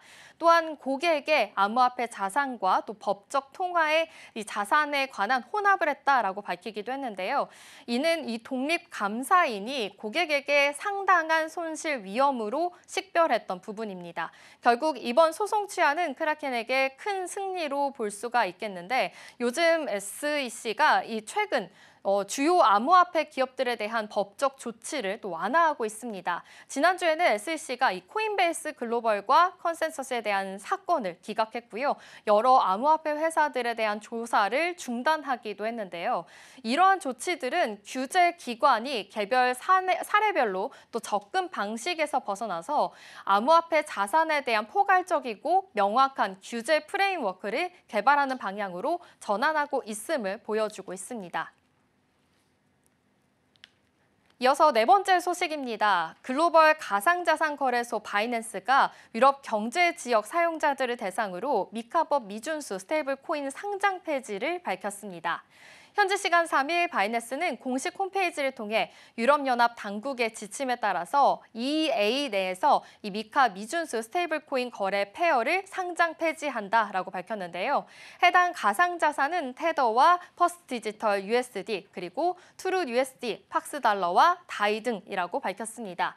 이어서 해당 스테이블 코인을 보유한 사용자들은 USDC 등 이 규정을 준수하는 스테이블 코인이라고 변환해라라고 말하기도 했는데요. 다만 규정 미충족에 대한 스테이블 코인 역시 보관은 유지되고요. 언제든 출금이 가능하다라고 덧붙이기도 했습니다. 이어서 마지막 소식입니다. 미국 소재 은행인 스테이트 스트리트가 이 가상자산 ETF에 대한 분석을 내놨습니다. 특히 가상자산 ETF의 운용 자산이 미국 내에서 귀금속 ETF 앞지를 것이다라고 예측했는데요. 현지 시간으로 2일 파이낸셜 타임스에 따르면 이 크랭크 스테이트 스트리트 ETF 솔루션 글로벌 책임자는 올해 이 가상자산에 대한 ETF의 수요가 급증할 것이다라고 밝히기도 했습니다. 올해 말까지 미국 내에서 귀금속 ETF의 규모는 1,650억 달러를 넘어설게 될 것이다라고 밝히기도 했는데요. 데이터에 따르면 더 많은 기관 투자자들이 가상자산에 관심을 보이고 있다라고 덧붙이기도 했습니다. 또한 미국의 증권거래위원회가 올해 다양한 가상자산 ETF를 허용할 것이다라고 예측을 하기도 했는데요. 코델카는 이 올해 솔라나와 XRP, 라이트코인을 포함해서 시가총액 기준으로 상위 10개 가상자산 ETF가 승인될 것이다라고 밝히기도 했습니다. 이 투자자들이 가상자산에 보다 간편하게 투자할 수 있을 것이라고 밝히기도 했습니다. 지금까지 암호화폐 소식 전해드렸습니다.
네, 3월 4일 화요일 개장까지 한 2분 정도 남았습니다. 그럼 먼저 전일장 우리 증시는 어땠는지 전일장 한마디부터 살펴보도록 하겠습니다. 네, 일단 전일장 우리 증시 정말 말 그대로 검은 금요일이었습니다. 코스피, 코스닥 지수 자체는 3% 넘게 떨어지는 모습을 보여주었고요. 외국인과 기관이 매도세를 강하게 보여줬고 외국인은 현물뿐만 아니라 선물에서도 매도세를 보이면서 그 규모 자체는 역대 5번째로 큰 규모다라고 평가가 받고 있습니다. 또 간밤 뉴욕 증시 안에서도 또 큰 폭의 하락세가 있었기 때문에 커플링이 될지 혹은 디커플링으로 출발할 수 있을지 지금부터 바로 예상 체결 지수 열어보도록 하겠습니다. 네, 오늘 우리 증시는 일단 하락세를 보이면서 출발할 것으로 예상되고 있습니다. 코스피는 0.5%가량, 코스닥은 0.9%, 거의 1%가량 빠지면서 출발할 것으로 보여지고 있습니다. 시가총액 상위 종목들의 흐름도 함께 체크해 보도록 하겠습니다. 가장 먼저 유가증권 시장이고요. 반도체 투탑을 살펴봤더니 삼성전자는 그래도 보합권에서 반면에 SK하이닉스는 3%가 넘어가는 낙폭을 형성하면서 출발할 것으로 보여지고 있습니다. 간밤 뉴욕 증시 안에서 이 엔비디아 주가가 8% 이상 급락을 했고 또 필라델피아 반도체 지수도 4%대 낙폭을 기록했기 때문에 우리 시장 기술주들 영향을 받을 수 있을지 계속해서 주목해 보셔야 될 것 같습니다. 그리고 현대차가 1%대 낙폭 그리고 삼성 바이오로직스가 0.09% 소폭의 하락세를 보여줄 것으로 예상되고 있습니다. 지금까지 이렇게 예상 체결 지수 살펴봤고요. 저는 오늘 시장 문 열고 다시 돌아오도록 하겠습니다.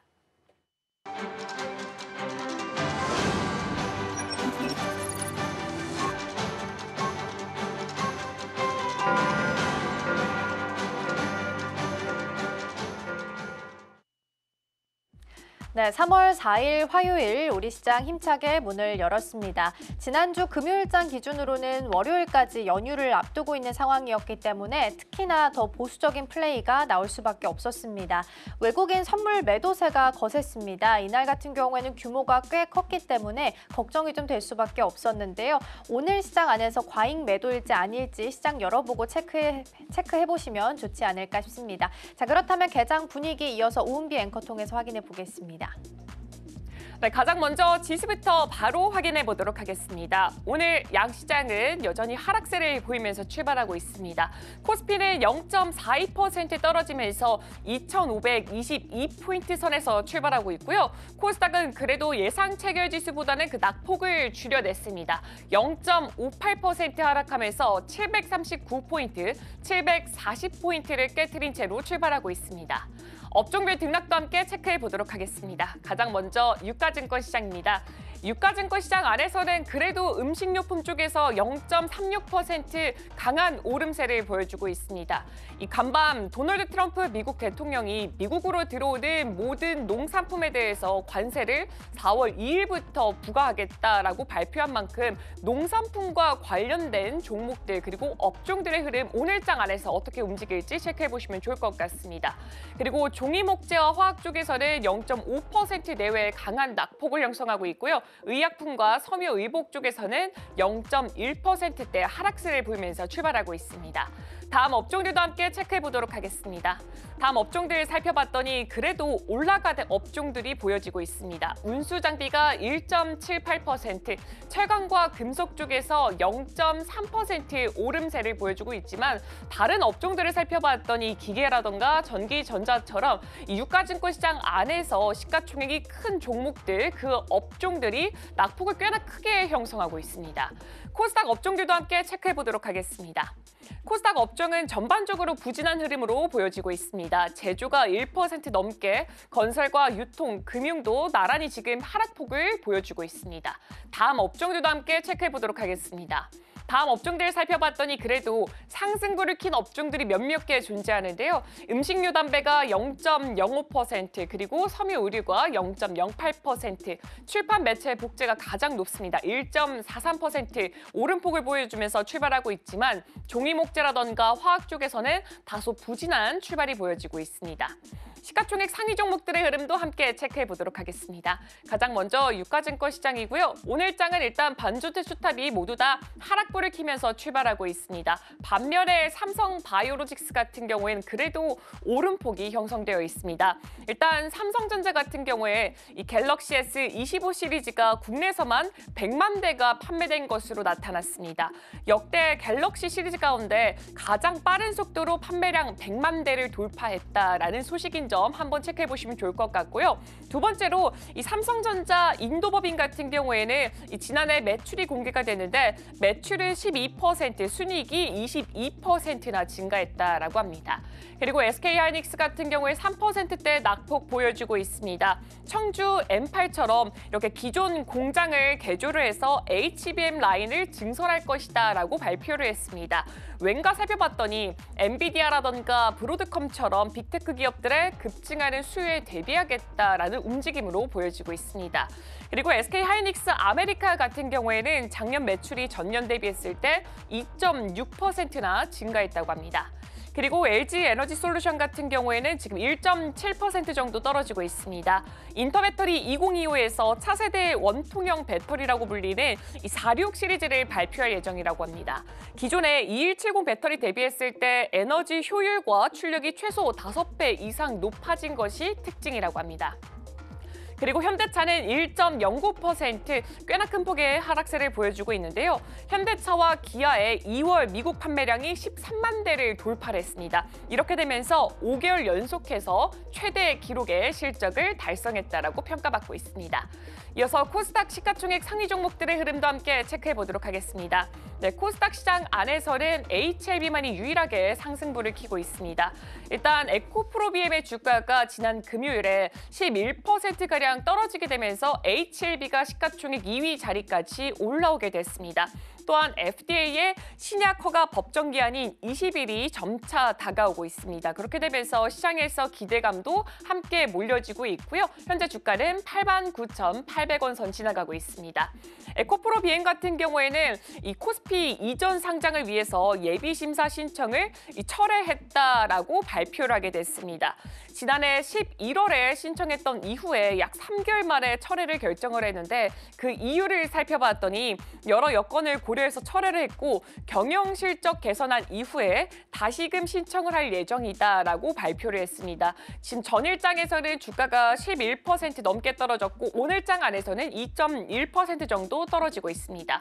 에코프로도 1.6% 정도 하락하고 있고요. 레인보우 로보틱스 같은 경우에 지난해 영업 손실이 30억으로 이 적자폭을 어느 정도 줄여나갔다라고 수치가 확인됐습니다. 오늘장 안에서는 0.73% 정도 떨어지면서 출발하고 있습니다. 네, 이어서 맵을 열어서 지금 이 시각 과연 어떤 종목들이 특징적인 움직임 보여주고 있는지도 확인해 보도록 하겠습니다. 네, 전반적으로 하락하는 종목이 좀 많이 보여지는데 그래도 우려했던 거와는 다르게 그래도 상승하는 종목군들도 꽤나 많이 보여지고 있습니다. 전자기술 섹터부터 바로 열어보도록 하겠습니다. 일단 반도체 투탁 같은 경우에 여전히 부진한 흐름 이어가고 있습니다. 반면에 한화 에어로스페이스 같은 경우에는 9.43% 강한 오름세를 보여주고 있습니다. 우리가 쉬어갔던 월요일장 안에서 유럽 증시 안에서 방산주들이 꽤나 큰 폭의 상승세를 보여줬기 때문에 우리 시장 안에서도 오늘장 안에 방산주들 과연 그 시세 함께 이어갈 수 있을지 주목해 보시면 좋을 것 같고요. 삼성전기는 0.89% 떨어지면서 출발하고 있습니다. 그리고 캔코아 에어로스페이스 같은 경우에도 실적이 발표가 됐습니다. 지난해 영업 손실이 35억으로 적자 전환됐다라는 부분도 함께 참고해 보시면 좋을 것 같습니다. 이어서 다음 섹터 넘어가 보도록 하겠습니다. 다음 섹터는 제조업 쪽 살펴보도록 하겠습니다. 일단 전반적으로 조선주부터 짚어보자면 HD 현대중공업이 2.2% 올라가고 있고요. 하나오션이 7%, HD 한국조선해양이 3.74% 강한 상승세 보여주면서 오늘장 안에서 이 하나오션을 필두로 해서 조선주들 강한 오름폭 형성하면서 출발하고 있습니다. 배터리 2차 전지 관련된 종목들도 함께 살펴보자면 일단 LG에너지솔루션이 1.85% 여전히 낙폭은 보여지고 있고요. 삼성 SDI가 2.01% 하락하고 있습니다. 일단 에코프로비엠이 유가증권시장 이전 상장 계획을 철회했다라는 점도 이 배터리 업계에 있어서는 악재로 작용되고 있다라고 시장은 풀이를 하고 있습니다. 더불어서 트럼프 대통령이 캐나다와 멕시코에 대한 관세 부과 방침으로 이 캐나다에 생산 거점을 두고 있는 일부 국내 배터리 업계가 좀 영향을 받을 수도 있다라는 우려까지 함께 관측이 되고 있습니다. 그리고 KC코트렐 같은 경우에는 지난해 적자가 지속된 것으로 나타났고요. 70.98% 비율의 감자를 또 결정했다라는 소식도 함께 참고해 보시면 좋을 것 같습니다. 이어서 다음 섹터로 넘어가 보도록 하겠습니다. 다음 섹터는 의료기술 확인해 보도록 하겠습니다. 오늘장 업종별로 살펴봤을 때는 가장 상승불이 많이 들어온 업종입니다. 간밤 뉴욕 증시 안에서도 의료, 바이오, 제약 바이오 섹터들이 그래도 상승불을 키면서 마무리 지었는데 우리 시장 안에서도 지금 전반적으로 봤을 때 모두 다 오름폭을 형성하고 있고요. 유한양행이라던가 SK 바이오팜 쪽에서의 낙폭만 좀 보여지고 있습니다. 일단 바이오 솔루션 같은 경우에는 3월과 4월 카티라이프의 국내 임상 3상 결과와 또 미국 임상 결과를 발표한다라는 소식이 있습니다. 시장에서 주목하고 있는 만큼 오늘장 안에서 주가 추이 함께 살펴보시면 좋을 것 같고요. 일단 지금 보여지는 종목 안에서는 셀트리온이 2.23%로 가장 강한 오름폭 보여주고 있고요. HLB가 거의 2%대 상승폭 확대해 나가고 있습니다. 그리고 삼성 바이오로직스는 0.54% 오름폭 을 형성하고 있습니다. 이어서 다음 섹터로 넘어가 보도록 하겠습니다. 다음 섹터는 금융업 쪽 살펴보도록 하겠습니다. 전반적으로 혼조세가 좀 강하게 보여지고 있습니다. 일단 롯데렌탈 같은 경우에는 이 롯데가 홍콩계 사모펀드죠. 어피니티와 롯데렌탈 매각 계약을 완료했다라는 소식이 있습니다. 롯데렌탈도 지금 금융업 업종 안에 들어가 있으니까 주가 추이 함께 체크해 보시면 좋을 것 같습니다. 전반적으로 지금 지수 추이 한번 살펴보자면 KB금융지주가 1% 떨어지고 있지만 그래도 신한금융지주가 0.8% 올라가면서 전반적으로 혼조세를 강하게 연출하고 있고요. 삼성화재와 삼성생명이 함께 떨어지고 있습니다. 각각 0.5%, 1.73% 낙폭을 좀 크게 형성하고 있습니다. 카카오뱅크가 2.23%로 낙폭이 가장 크게 보여지고 있습니다. 네, 지금까지 개장 브리핑이었습니다.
네, 계속해서 캐스팅콜로 이어가 보도록 하겠습니다. 오늘 도움 말씀에는 KM투자파트너스 김성훈 대표 자리해 주셨습니다. 대표님 어서 오세요. 네, 안녕하세요.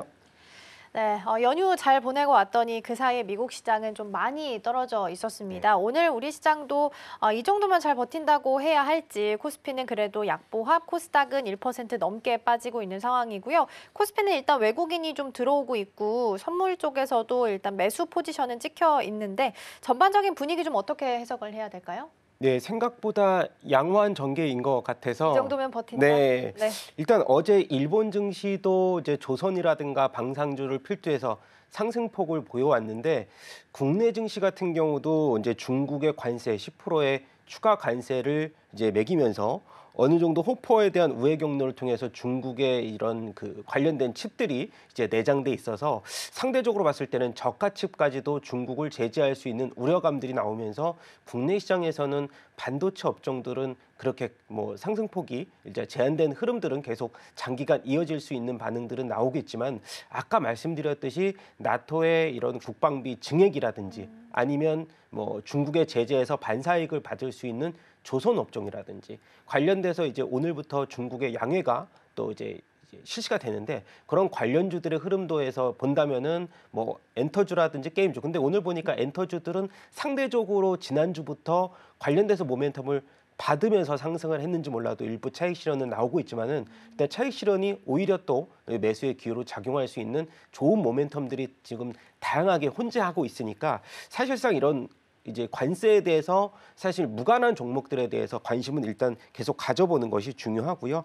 이제 보면은 최근에 이제 비트코인 관련주들도 사실상 이제 최근 들어서 본다면은 변동폭은 굉장히 크게 이어지고 있지만은 미국산 이 전략 자산 뭐 관련돼서 크립토 서밋이라고 하는 7일날 이제 공식적으로 이제 개최가 되는데 그런 부분들에 한해서 굉장히 큰 수혜를 얻을 수 있는 종목들이 상대적으로 게임주 안에서도 많이 있고 그리고 뭐 이 가상 자산 안에서도 이제 우리가 핵심 대장주 역할을 했던 종목들은 장기간의 상승폭이 다시 나올 수 있는 그러한 큰 이슈가 우리가 출현이 된 것이고요. 그리고 이제 개별적으로 마지막으로 말씀드릴 게 히토류 관련주인데 뭐 러시아에서 이제 우리가 히토류 생산에 대해서 그런 그 생산권을 미국에 준다는 뭐 얘기들도 조금씩 들려오고 있으면서 중국의 히토류 제재에서 어느 정도 그 대체할 수 있는 또 자원들에 대해서도 이 종목들이 또 반등을 좀 줄 수가 있으니까 사실 이제 전반적인 지수 상황은 변동성이 클 수도 있지만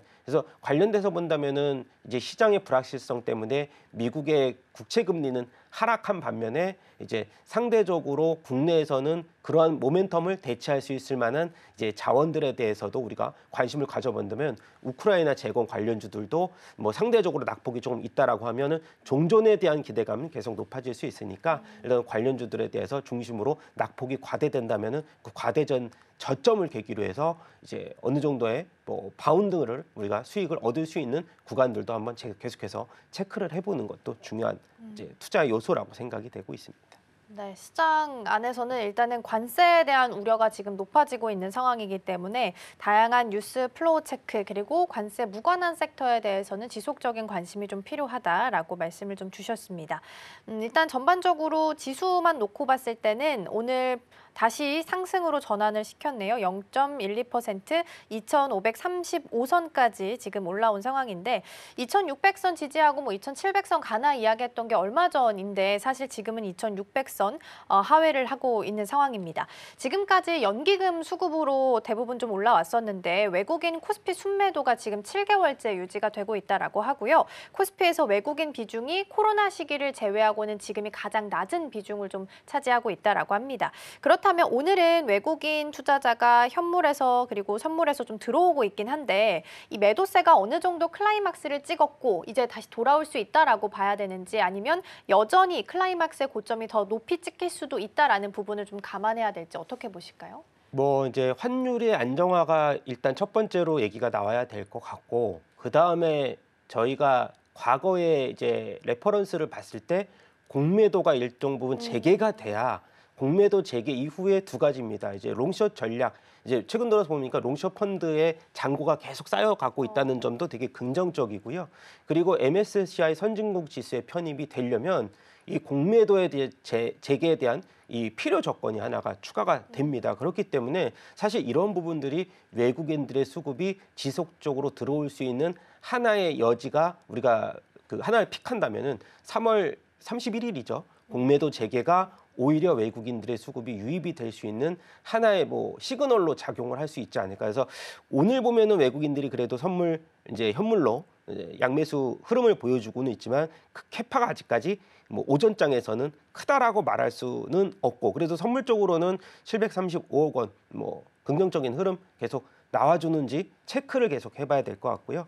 일단 뭐 기관들에 대해서는 연기금들의 이 최장 기간 매수세는 굉장히 저점 하방 지지력이 강하다고 보는 것은 맞겠다라고 보여지고 있어서 저는 일단 지수에 대해서도 굉장히 저는 아시아권 증시를 좋게 보고 있는 상황이고 올해 내내 그래서 오늘 같은 경우에서는 낙폭이 일정 부분 과대가 되는 종목들 관련돼서는 뭐 2차 전지라든가 바이오 쪽 최근에 이제 국채 금리가 한 4.1% 10년 국채 금리죠. 10% 4.15%대까지 하락을 하면서 일단 뭐 금리 미국에서도 이런 스태그플레이션에 대해서 금리에 대해서 인하 움직임들이 조금 더 보이면서 이렇게 저희 쪽에서는 관련 수혜주들에 대해서도 낙차가 있을 때 또 반등이 나올 수 있는 그런 종목들이 또 섹터들이 있기 때문에 그런 쪽으로 계속해서 우리가 추적 관찰을 해 나간다면은 뭐 이번 하락장에서 오히려 수익을 얻을 수 있는 절호의 기회가 찬스가 오지 않을까 저는 그렇게 보고 있는 상황입니다.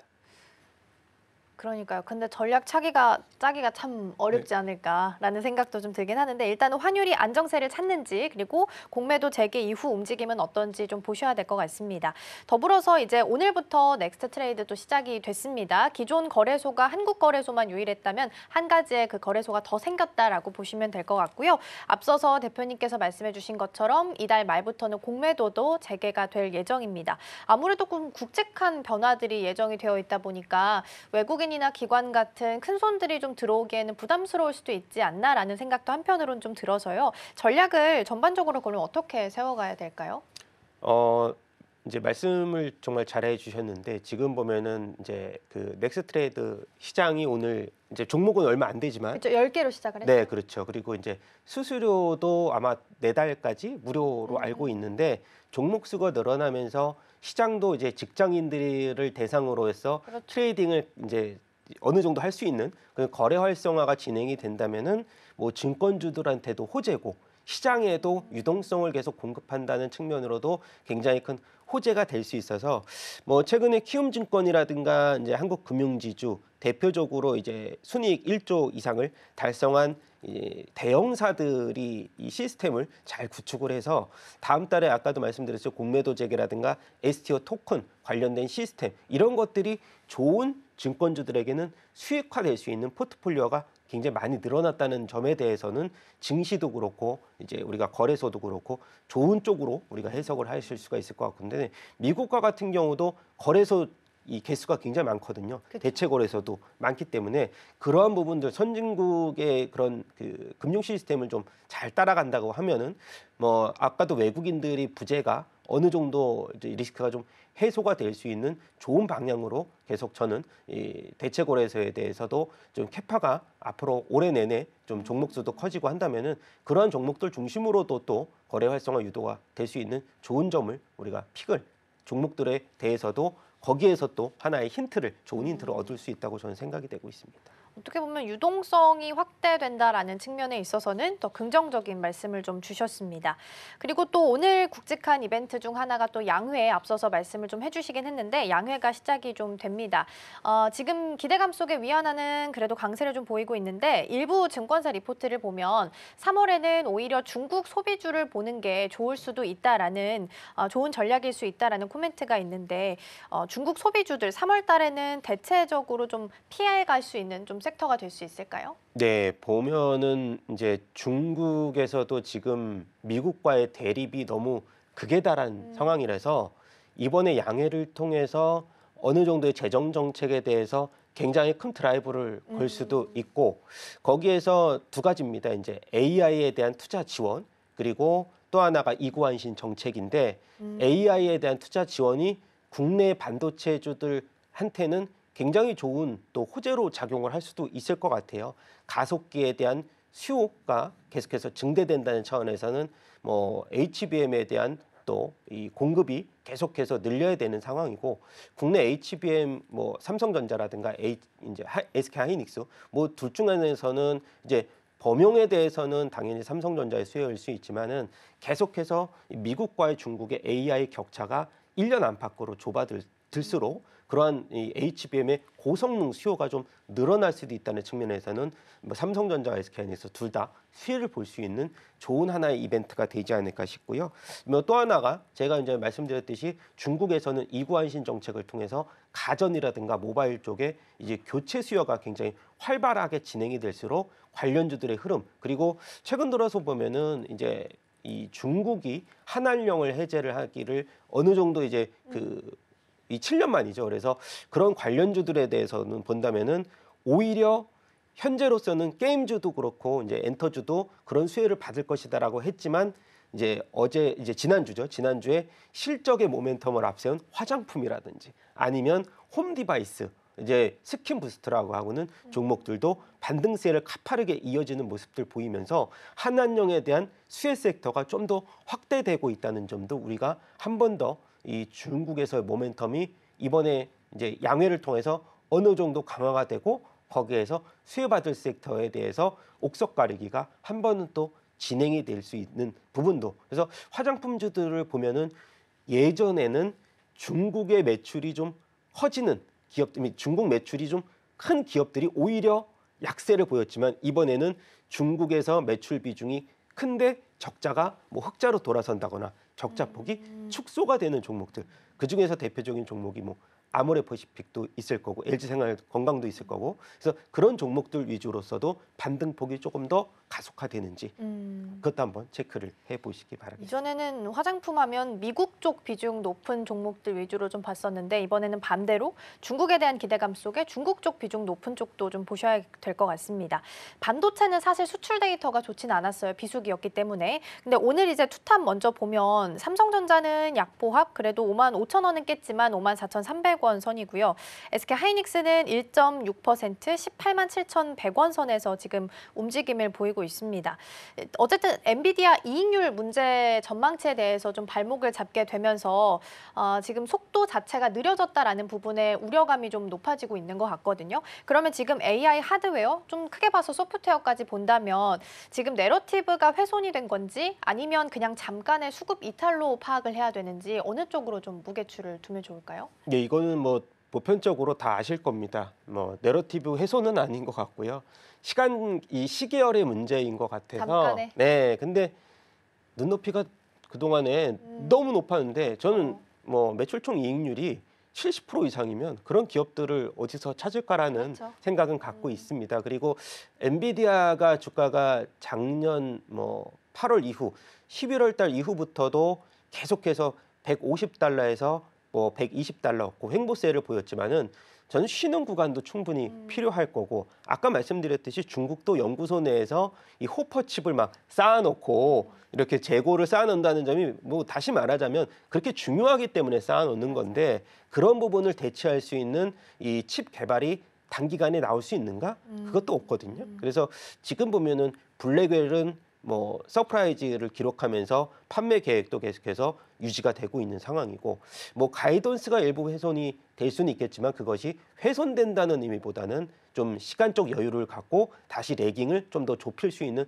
가능성들도 충분히 있고요. 또 하나가 이제 이 엔비디아가 지금은 B2B보다는 또 B2C로 전향을 하면서 이제 슈퍼컴퓨터, 개인용 슈퍼컴퓨터에서 소켓과 관련돼서 뭐 이런 얘기들이 계속해서 나오면서 양산화되면은 이 매출을 올릴 수 있는 포트폴리오 구조가 굉장히 다변화되고 있는 상황, 그리고 맞춤형 에이직 시장이 개화가 되는 상황이기 때문에 저는 뭐 SK하이닉스도 그렇고 엔비디아도 그렇고 쉬는 구간에서 우리가 어떤 제스처를 취해야 되는지 이 투자자들이 그것은 단기간보다는 조금 더 롱텀으로 봤을 때는 뭐 굉장히 유리한 가격대가 이번에 한번 나오지 않았을까. 지금 다시 한번 18만 원대 우리가 20만 원대 돌파하면서 또 이런 얘기도 많이 했어요. SK하이닉스가 15만 원, 16만 원대 그때 사둘 거리라고 생각을 많이 했지만 다시 한번 18만 원대 가격이 왔는데 이 가격대에서 저항선은 20만 원대가 다시 형성은 됐지만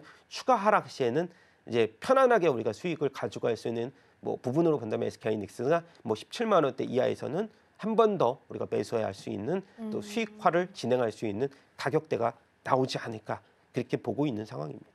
엔비디아가 어제는 한 8% 넘게 떨어졌기 때문에 영향을 좀 받을 수밖에 없는 상황이고요. 그리고 삼성전자가 약보합, SK하이닉스가 1.7%면 상대적으로 덜 빠졌다라고 평가를 해야 될 수도 있을지도 모르겠습니다. 일단 쉬는 구간에서의 제스처는 긍정적으로 장기적 롱텀 전략 취해보자라고 말씀을 좀 주셨습니다. 오늘 전반적으로 반도체보다는 조선과 방산 쪽이 좀 더 강세를 보이고 있는 상황입니다. 조선 쪽으로 봤을 때는 이제 안덕근 산업통상자원부 장관이 트럼프 2기 행정부를 만났다라는 소식이 지난 주말 사이에 보도가 됐었습니다. 여기서 군함이나 LNG선 그리고 쇄빙선에 대한 요청도 있었다라고 하고요. 방산은 이제 젤렌스키 우크라이나 대통령 그리고 트럼프 대통령 사이의 설전과 또 협상 불발로 인해서 자주 국방에 대한 키워드가 높아지게 되면서 방산주들 흐름도 나쁘지 않았습니다. 더불어서 전력기기는 오늘 좀 내리고 있긴 합니다만 외국인 쪽에서 좀 담아가는 종목들 몇몇 보이고 있는데요. 여전히 수요가 좀 탄탄하다라고 느껴진다면 조방전 쪽에 있어서는 바스켓 매매 여전히 좀 가능할지 아니면 섹터별로 좀 구분을 해서 접근을 해야 될지요? 구분할 필요는 솔직히 없는데, 없다. 왜냐하면 돌아가면서 강한 쪽이 뭐 방산 쪽이 하루 강했다면 또 조선 쪽 오늘 같은 경우는 같이 좀 강세를 맞아요. 보이고 있지만 왜냐하면 최근 들어서 그래도 숨고르기를 일부 해줬기 때문에 그리고 이제 뭐 아까 말씀드렸듯이 지금 젤렌스키하고 이제 트럼프하고 이제 회담 중에 좀 언쟁이 높아져서 결렬이 되는 상황에서 본다면은 당연히 방위비에 대한 이 국방에 대해서 자주 국방비가 GDP의 뭐 3에서 3.5%까지 계속해서 증액을 하겠다라고 하면서 이번에 유럽 정상회담 때도 이제 젤렌스키한테 유럽 이제 그 정상들이 미국에 좀 사과를 해라라는 식으로 마련을 했기 때문에 결과적으로는 이제 이 종전이 되더라도 방위비, 방산에 대한 이 중대에 대한 가능성들은 굉장히 높아질 거거든요. 그렇게 된다라고 하면은 가장 큰 수혜를 받을 곳이 어디냐? 저는 국내 방산 기업을 첫 번째로 뽑을 수밖에 없다라고 생각이 되고 오늘 보니까 하나 에어로스페이스, 하나가 이제 주주환원 정책을 또 추가로 실시할 수 있을 예정이고 그리고 레포트 분석을 좀 보니까 하나 에어로스페이스가 굉장히 지금 빠르게 수주 잔고들이 쌓이면서 멀티플로 이것을 고평가라고 평가하기에는 올해 포워드로 20배밖에 안 된다라고 하면서 목표 주가를 한 60만 원대에서 70만 원대로 한번 높였는데 오늘 보니까 지금 벌써 13%대 이렇게 뭐 그러네요. 예, 뭐 무겁지는 않지만 그래도 상대적으로 투자자들이 접근할 수 없는 가격대까지 그렇죠. 이렇게 왔음에도 불구하고 추가 상승 랠리를 보이고 있다는 점. 그리고 지금 보면은 이제 하나 에어로스페이스에 납품하고 있는 뭐 RF 시스템즈도 오늘 22%대 급등세를 보이고 있는 상황에서 본다면은 저희가 조금 부담스럽지 않은 또 방산주를 계속 찾아야 되거든요. 지금 와서는 현재 주가에서 그럼 하나 에어로스페이스에 대한 접근이 용이하느냐? 사실 오늘 이렇게 좀 두 자릿수 급등에서는 추종하기가 쉽지 않잖아요. 그래서 지금 보니까 현대로템 최근 들어서 이제 그 현대로템 같은 경우도 수주 잔고를 계속해서 늘려가고 있고 모르코 철도청하고 2조 넘는 규모의 이 전동차 공급 체결을 했고 수주 잔고도 전차 수주만 이제 잔고만은 12조가 넘는 상황이고 로템 같은 경우는 이제 목표 주가가 지금 11만 원대 이제 계속해서 나오고 있는데 지금 가격대에서도 좀 저렴하다 싶은 종목으로서 이제 손에 뽑히는 상황이고 풍산 같은 경우는 뭐 말할 것도 없고요. 그래서 뭐 방산 이제 위성 이런 쪽으로 본다면은 그래도 저렴한 쪽에 접근은 굉장히 유효한 종목들이 많다라고 이제 말씀을 드려보고 싶은 상황이고요. 조선주도 그동안에 이제 한 2주 동안 굉장히 많은 악재와 호재를 경험을 하면서 이제 주가 수준으로 본다면은 이제 고점 돌파는 아직 방산주보다는 좀 여유가 있는 상황이거든요. 그래서 지금 흐름에서 보면은 이제 뭐 삼성중공업이라든지 아니면 최근 들어서 횡보세를 좀 보였던 MRO 수주 기대감이 굉장히 큰 하나오션하고 HD 현대중공업이 좀 부담스럽다면은 아까 말씀드렸던 삼성중공업이나 뭐 동성화인텍이나 일단 기자재 업종 쪽에서는 국내 기업이 전체 수급 파일을 다 가져갈 수 있는 엔진주들 쪽에서도 우리가 방향성을 한번 찾아봐도 된다는 의견을 전해드리고 싶습니다. 네, 굳이 구분할 필요 없다. 긍정적으로 점수 주셨고요. 오늘 조선도 강하고 조선 기자재단 강하게 움직임 보이고 있습니다. 조선 따라서 해운도 움직임 보이고요. 방산 쪽도 오늘 강세 있게 업종별로 봤을 때는 1위 쪽으로 자리매김하고 있고요. 한화 에어로스페이스가 오늘은 13% 넘게 상승하면서 67만 원 선에서 거래되고 있고 올해 들어서 주가 상승률 1위 종목으로 한화 에어로스페이스가 이름을 올렸다라는 부분도 참고해 보시면 좋겠습니다. 자, 그럼 계속해서 오늘 상위 테마들도 이어서 함께 확인해 보도록 하겠습니다. 오늘 첫 번째 테마 함께 확인해 보시죠. 오늘 첫 번째 테마로는 게임 엔터 자리하고 있습니다. 여전히 한알령에 대한 기대감은 높은 상황인데요. 오늘 중국 쪽에서 양회 개최되는 날이라서 기대감도 같이 있습니다. 다만 이제 중국 왕이 부장이 이달에 이제 방한하는 거에 대해서는 사실상 무산됐다라는 기사가 보도가 되기도 했습니다. 그래서 주가 추이는 조금 더 보셔야 될 것 같고요. 일단 기대감 속에 움직임은 나타날 거로 예상되고 있습니다. 자, 두 번째 열어보겠습니다. 두 번째로는 관세 포함해서 오늘 히토류 쪽이 좀 움직임을 보이고 있는 상황인데요. 항상 이제 미중 갈등 이야기 나올 때 중국 쪽에서 꺼내드는 키워드죠. 트럼프 대통령이 예정대로 이제 오늘 현지 시간 기준으로 3월 4일부터 중국 쪽에도 10% 추가 관세 부과하겠다라고 코멘트를 내놨습니다. 그래서 오늘 히토류 관련주들 움직임 보이고 있는 상황이고요. 더불어서 오늘 우크라 재건 쪽도 좀 내림세를 보이고 있습니다. 앞서서 대표님과 살짝 이야기 나눴던 것처럼 젤렌스키 우크라이나 대통령과 트럼프 대통령 사이의 설전 끝에 이제 협상이 결렬이 됐기 때문에 재건에 대한 기대감이 일단 살짝은 좀 내려가 있습니다. 가장 대표적인 SG는 9%, 전진 건설 로봇도 9%대 현재 하락세 기록을 하고 있습니다. 마지막 열어보겠습니다. 마지막은 가상화폐이고요. 주말 사이에 코인 시장 보면 급등과 폭락을 반복했다라는 거 아마 확인하실 수 있을 겁니다. 미국 쪽에서 전략적 비축에 대한 언급이 좀 나오게 되면서 주말 사이에 잠깐 코인 시장이 좀 급등을 했다가 하루 만에 지금 다시 한번 내림세를 보이고 있는 상황이고요. 앞서서 대표님께서 말씀해 주신 것처럼 3월 7일에는 이제 서밋도 예정이 되어 있어서 이 기대감을 가지고 이번 주에는 좀 주목을 해봐도 좋을지 함께 좀 고민해 보시면 좋을 것 같습니다. 자, 이렇게 세 가지 테마 함께 살펴봤고요. 대표님 어느 쪽부터 확인을 좀 해볼까요? 네, 첫 번째부터 살펴봐야 될 것 같은데 이제 게임 엔터 쪽이지만 오늘 이제 가격대만 보고 나서는 이제 투자자들이 관심은 조금 더 줄어드는 모습들인데 그래도 저는 이러한 하락세를 이제 우리가 어느 정도 틈새로 접근해 볼 수 있는 가격대가 좀 좋지 않을까 해서 지금은 조선방산이 이제 두 자릿수 강세를 보일 때 추종하는 것에 이제 대비해서는 저는 오히려 이쪽으로 조금 더 관심을 가져라라고 말씀드리고 싶고요. 그 중에서도 좀 종목들을 보자면은 시프트업 중국의 판권을 이미 획득한. 그래서 지금 시프트업 같은 경우도 이제 국내 게임사 중에서 이제 텐센트를 이제 그 배급사로서 아마도 2분기에 이제 게임이 중국에서 출시가 되는데 거기서 사전 예약을 보니까 800만이 목표인데 지금 350만까지 사전 예약을 채웠습니다. 그래서 4분기 실적도 좋고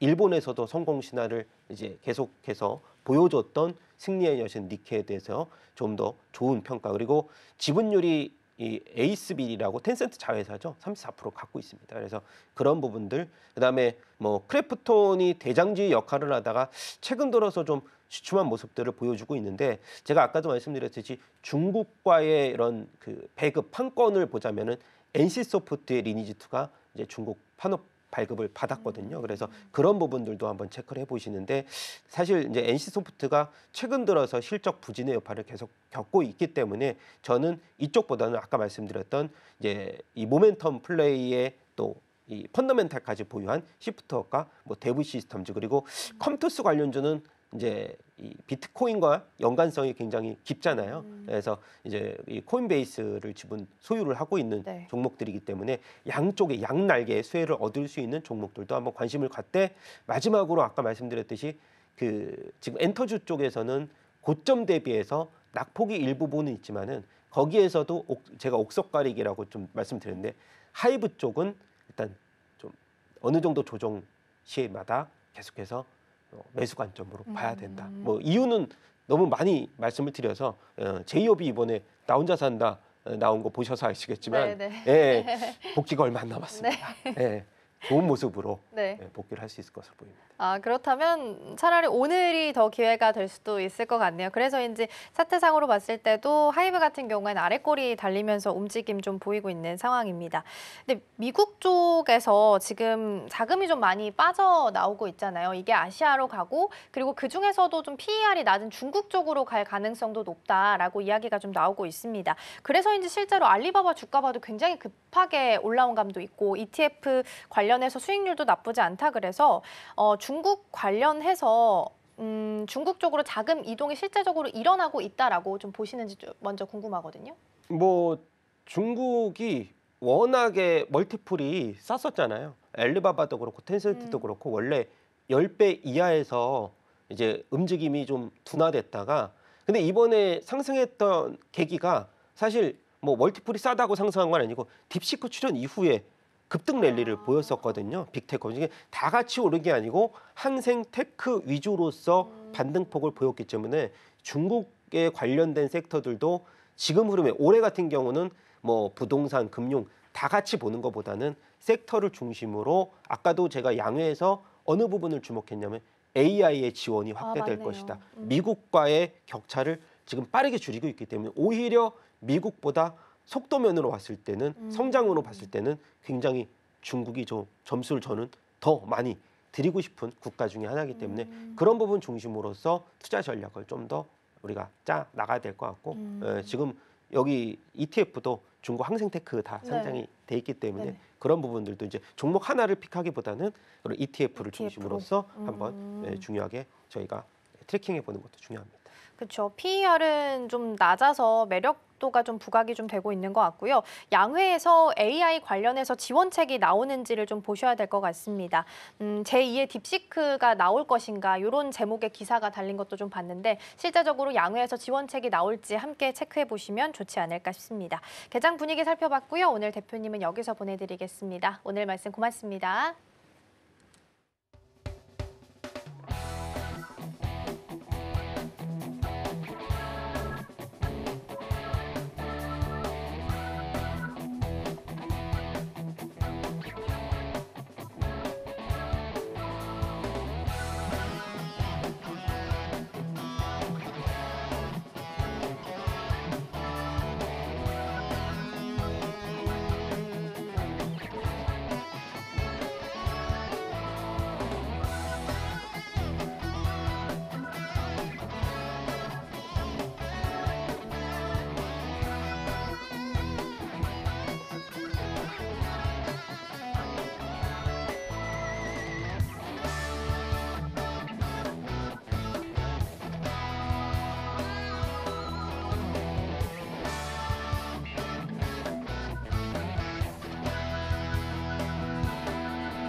실시간 헤드라인입니다.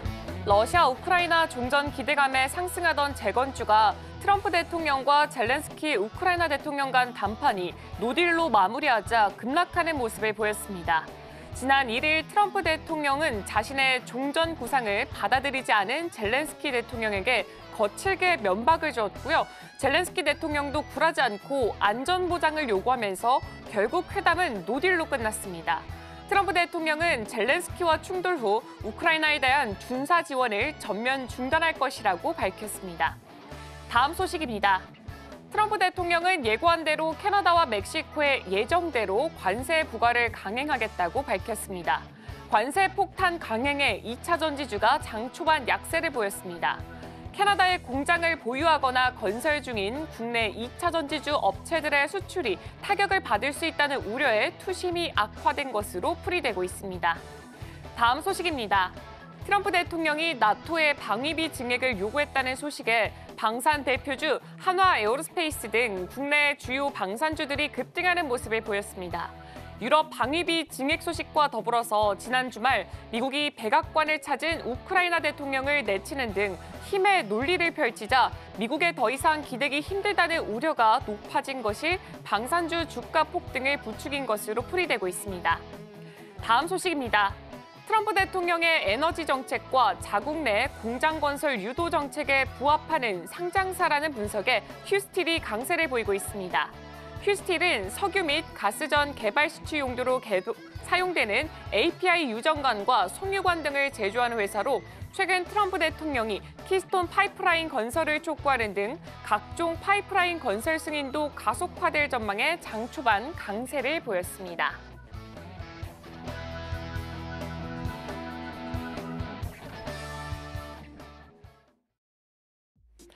네, 지금 이 시각 시장 상황 함께 체크해 보도록 하겠습니다. 먼저 개장 당시는 코스피, 코스닥 지수 모두 다 하락세를 보였습니다. 이 트럼프 대통령의 관세 정책과 더불어서 이 간밤 뉴욕 증시의 하락세가 커플링되는 모습을 보였는데 지금은 어떤 모습을 가리키고 있을지 지수부터 바로 열어보도록 하겠습니다. 네, 현재 지금 방향성은 서로 다르게 가리키고 있습니다. 코스피가 상승 전환에 성공했습니다. 현재 지금 지수는 2,544포인트 선을 지나가고 있고요. 반면에 코스피는 그대로 낙폭을 보여주고 있습니다. 그리고 낙폭 자체가 1%대 이상으로 확대가 되면서 734포인트 선 지나가고 있습니다. 투자자별 매매 동향도 함께 체크해 보도록 하겠습니다. 가장 먼저 유가증권 시장이고요. 오늘 같은 경우에는 개인 투자자가 매도를 보여주고 있고 기관과 외국인 투자가 같이 매수를 보여주고 있습니다. 특히나 외국인 투자자 같은 경우에는 지난 거래일에도 매도를 꽤나 크게 보여줬었고 또 선물 시장 안에서도 이 5월 5번째 규모로 최대 매도를 보여줬던 만큼 오늘장 안에서의 매수 자체가 긍정적인 시그널로 작용하고 있는 것으로 보여지고 있습니다. 이어서 코스닥도 함께 체크해 보도록 하겠습니다. 코스닥 시장 안에서는 개인과 기관 투자자가 함께 매수를 보여주고 있지만 이 반면에 외국인 투자자가 지난 거래일에 이어서 오늘도 물량을 덜어내면서 지수의 하방 압력을 강하게 누르고 있는 것으로 보여지고 있습니다. 업종별 등락도 함께 체크해 보도록 하겠습니다. 가장 먼저 유가증권 시장이고요. 음식료품과 의약품 쪽에서 긴 양봉을 보여주고 있습니다. 음식료품은 그 상승폭 자체를 조금 더 확대해 나가고 있고요. 지금 살펴봤더니 의약품 쪽에서는 상승 전환에 성공했고 그 상승폭 자체도 가장 높은 것으로 보여지고 있습니다. 반면에 다른 업종들 같은 경우에는 개장과 마찬가지로 낙폭 자체가 그대로 유지가 되고 있습니다. 다음 업종들도 함께 체크해 보도록 하겠습니다. 다음 업종들 살펴봤더니 그래도 상승 전환한 업종이 하나 있습니다. 철강과 금속 쪽에서 1% 이상의 상승폭을 보여주고 있고요. 비금속 광물이라든가 기계와 전기전자는 그대로 낙폭 보여주고 있습니다. 다만 여기서 운수장비가 거의 5%대 높은 오름폭 보여주고 있습니다. 이 안에서는 당연히 조선주라든가 방산주들이 이렇게 업종 상승을 이끌어가고 있습니다. 코스닥도 함께 체크해 보도록 하겠습니다. 코스닥 업종들 살펴봤더니 전반적으로 하락세가 짙게 보여지고 있습니다. 제조와 건설, 유통, 금융까지 모두 다 1%대 낙폭을 보여주고 있습니다. 다음 업종들도 함께 체크해 보도록 하겠습니다. 네, 다음 업종들도 마찬가지로 낙폭은 그대로 보여주고 있고요. 종이목재와 화학 쪽에서 1%가 넘어가는 낙폭 보여주고 있고 음식료, 담배가 소폭이지만 그래도 하락세로 전환을 했습니다. 이제 시가총액 상위 종목들의 흐름도 함께 체크해 보겠습니다. 가장 먼저 유가증권 시장이고요. 일단 반도체 투탑을 봤을 때 긍정적인 흐름 보여지고 있습니다. 삼성전자는 보합권까지 올라왔고요. SK하이닉스도 1.89%까지 낙폭을 축소해 나가고 있습니다. 그리고 삼성 바이오로직스는 1.79%까지 상승을 하게 되면서 현재는 시가총액 3위 자리까지 올라왔고요. 현대차도 1%대 강세를 보여주고 있습니다. 코스닥도 함께 체크해 보도록 하겠습니다. 네, 코스닥 안에서는 훨씬 더 상승하는 종목들 많이 보여지고 있습니다. 알테오젠, HLB 이렇게 제약바이오 업종 오늘장 아래서 강세 보여주고 있고 지금 알테오젠이 거의 1%대 상승세 보여주고 있습니다. 그리고 레인보우 로보틱스도 0.88% 오름세 연출되고 있고요. 에코프로 BM 같은 경우 지금 낙폭이 조금 더 확대가 되고 있습니다. 네, 지금 이제 맵을 열어서 지금 이 시장 과연 어떤 종목들이 특징적인 움직임 보여주고 있는지도 함께 체크해 보도록 하겠습니다. 네, 전반적으로 상승 전환한 업종들이 훨씬 더 많이 보여지고 있습니다. 가장 먼저 전자기술부터 열어보도록 하겠습니다. 삼성전자 같은 경우에는 계속해서 등락을 반복해 나가면서 지금은 보합권에서 거래가 진행되고 있고요. SK하이닉스는 2%대에서 현재는 1.95%까지 축소해 나가는 모습 보여주고 있습니다. 한화 에어로스페이스가 가장 특징적인 움직임을 보여주고 있습니다. 방산주 같은 경우에는 첫 번째로 트럼프 대통령이 방위비를 늘리라고 나토 회원국들을 압박하면서 방산주에 대한 매수세가 크게 몰리고 있다라고 풀이가 되고 있고 더불어서 블룸버그 통신에서 보도가 하나 나왔습니다. 트럼프 대통령이 최근에 발생했던 우크라이나 대통령과의 충돌 직후에 우크라이나에 대한 군사 지원을 전면적으로 중단하겠다라고 발표하면서 방산주들의 매수세 강하게 몰리고 있습니다. 한화 에어로스페이스 현재는 13.64% 올라가고 있습니다. 이어서 제조업 섹터도 한번 확인해 보도록 하겠습니다. 제조업 섹터 확인해 봤더니 현대로템이 9.97% 올라가면서 오늘장 안에서 방산주들 흐름 굉장히 잘 가고 있음을 확인해 볼 수가 있고요. 조선주들도 확인해 보자면 HD 현대중공업이 3.38%, 그리고 하나오션이 11%, HD 한국조선해양이 5%대 올라가면서 조선주들도 오늘장 안에서 강한 상승세 이어가고 있습니다. 이어서 다음 섹터 넘어가 보도록 하겠습니다.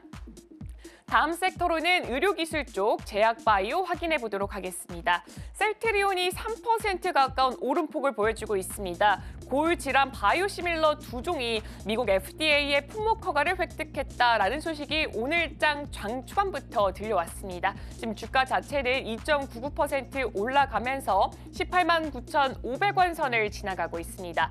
그리고 ABL 바이오 같은 경우에는 국제학술지에 이중항체 면역 항암제 논문이 게재됐다라는 소식도 있었습니다. 그리고 현재 유한량이 0.6%, 알테오젠이 0.78% 올라가고 있지만 3천0당 제약이 3%대, 클래시스가 9%대 낙폭을 꽤나 크게 보여주고 있습니다. 네, 이어서 다음 섹터로 넘어가 보도록 하겠습니다.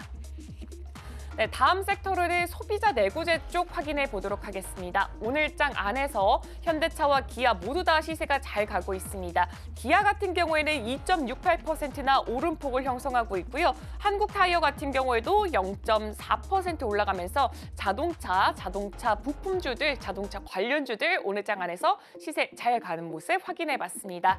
네, 지금까지 시장 브리핑이었습니다.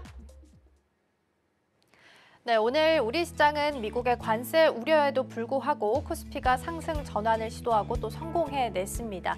외국인 투자자 포지션도 현물과 선물에서 모두 매수 포지션 시켜 있다라는 부분도 유의미하지 않을까 싶습니다. 관세 효과를 학습 효과로 받아들일지 계속해서 오후장 내내 체크해 보시면 좋겠습니다.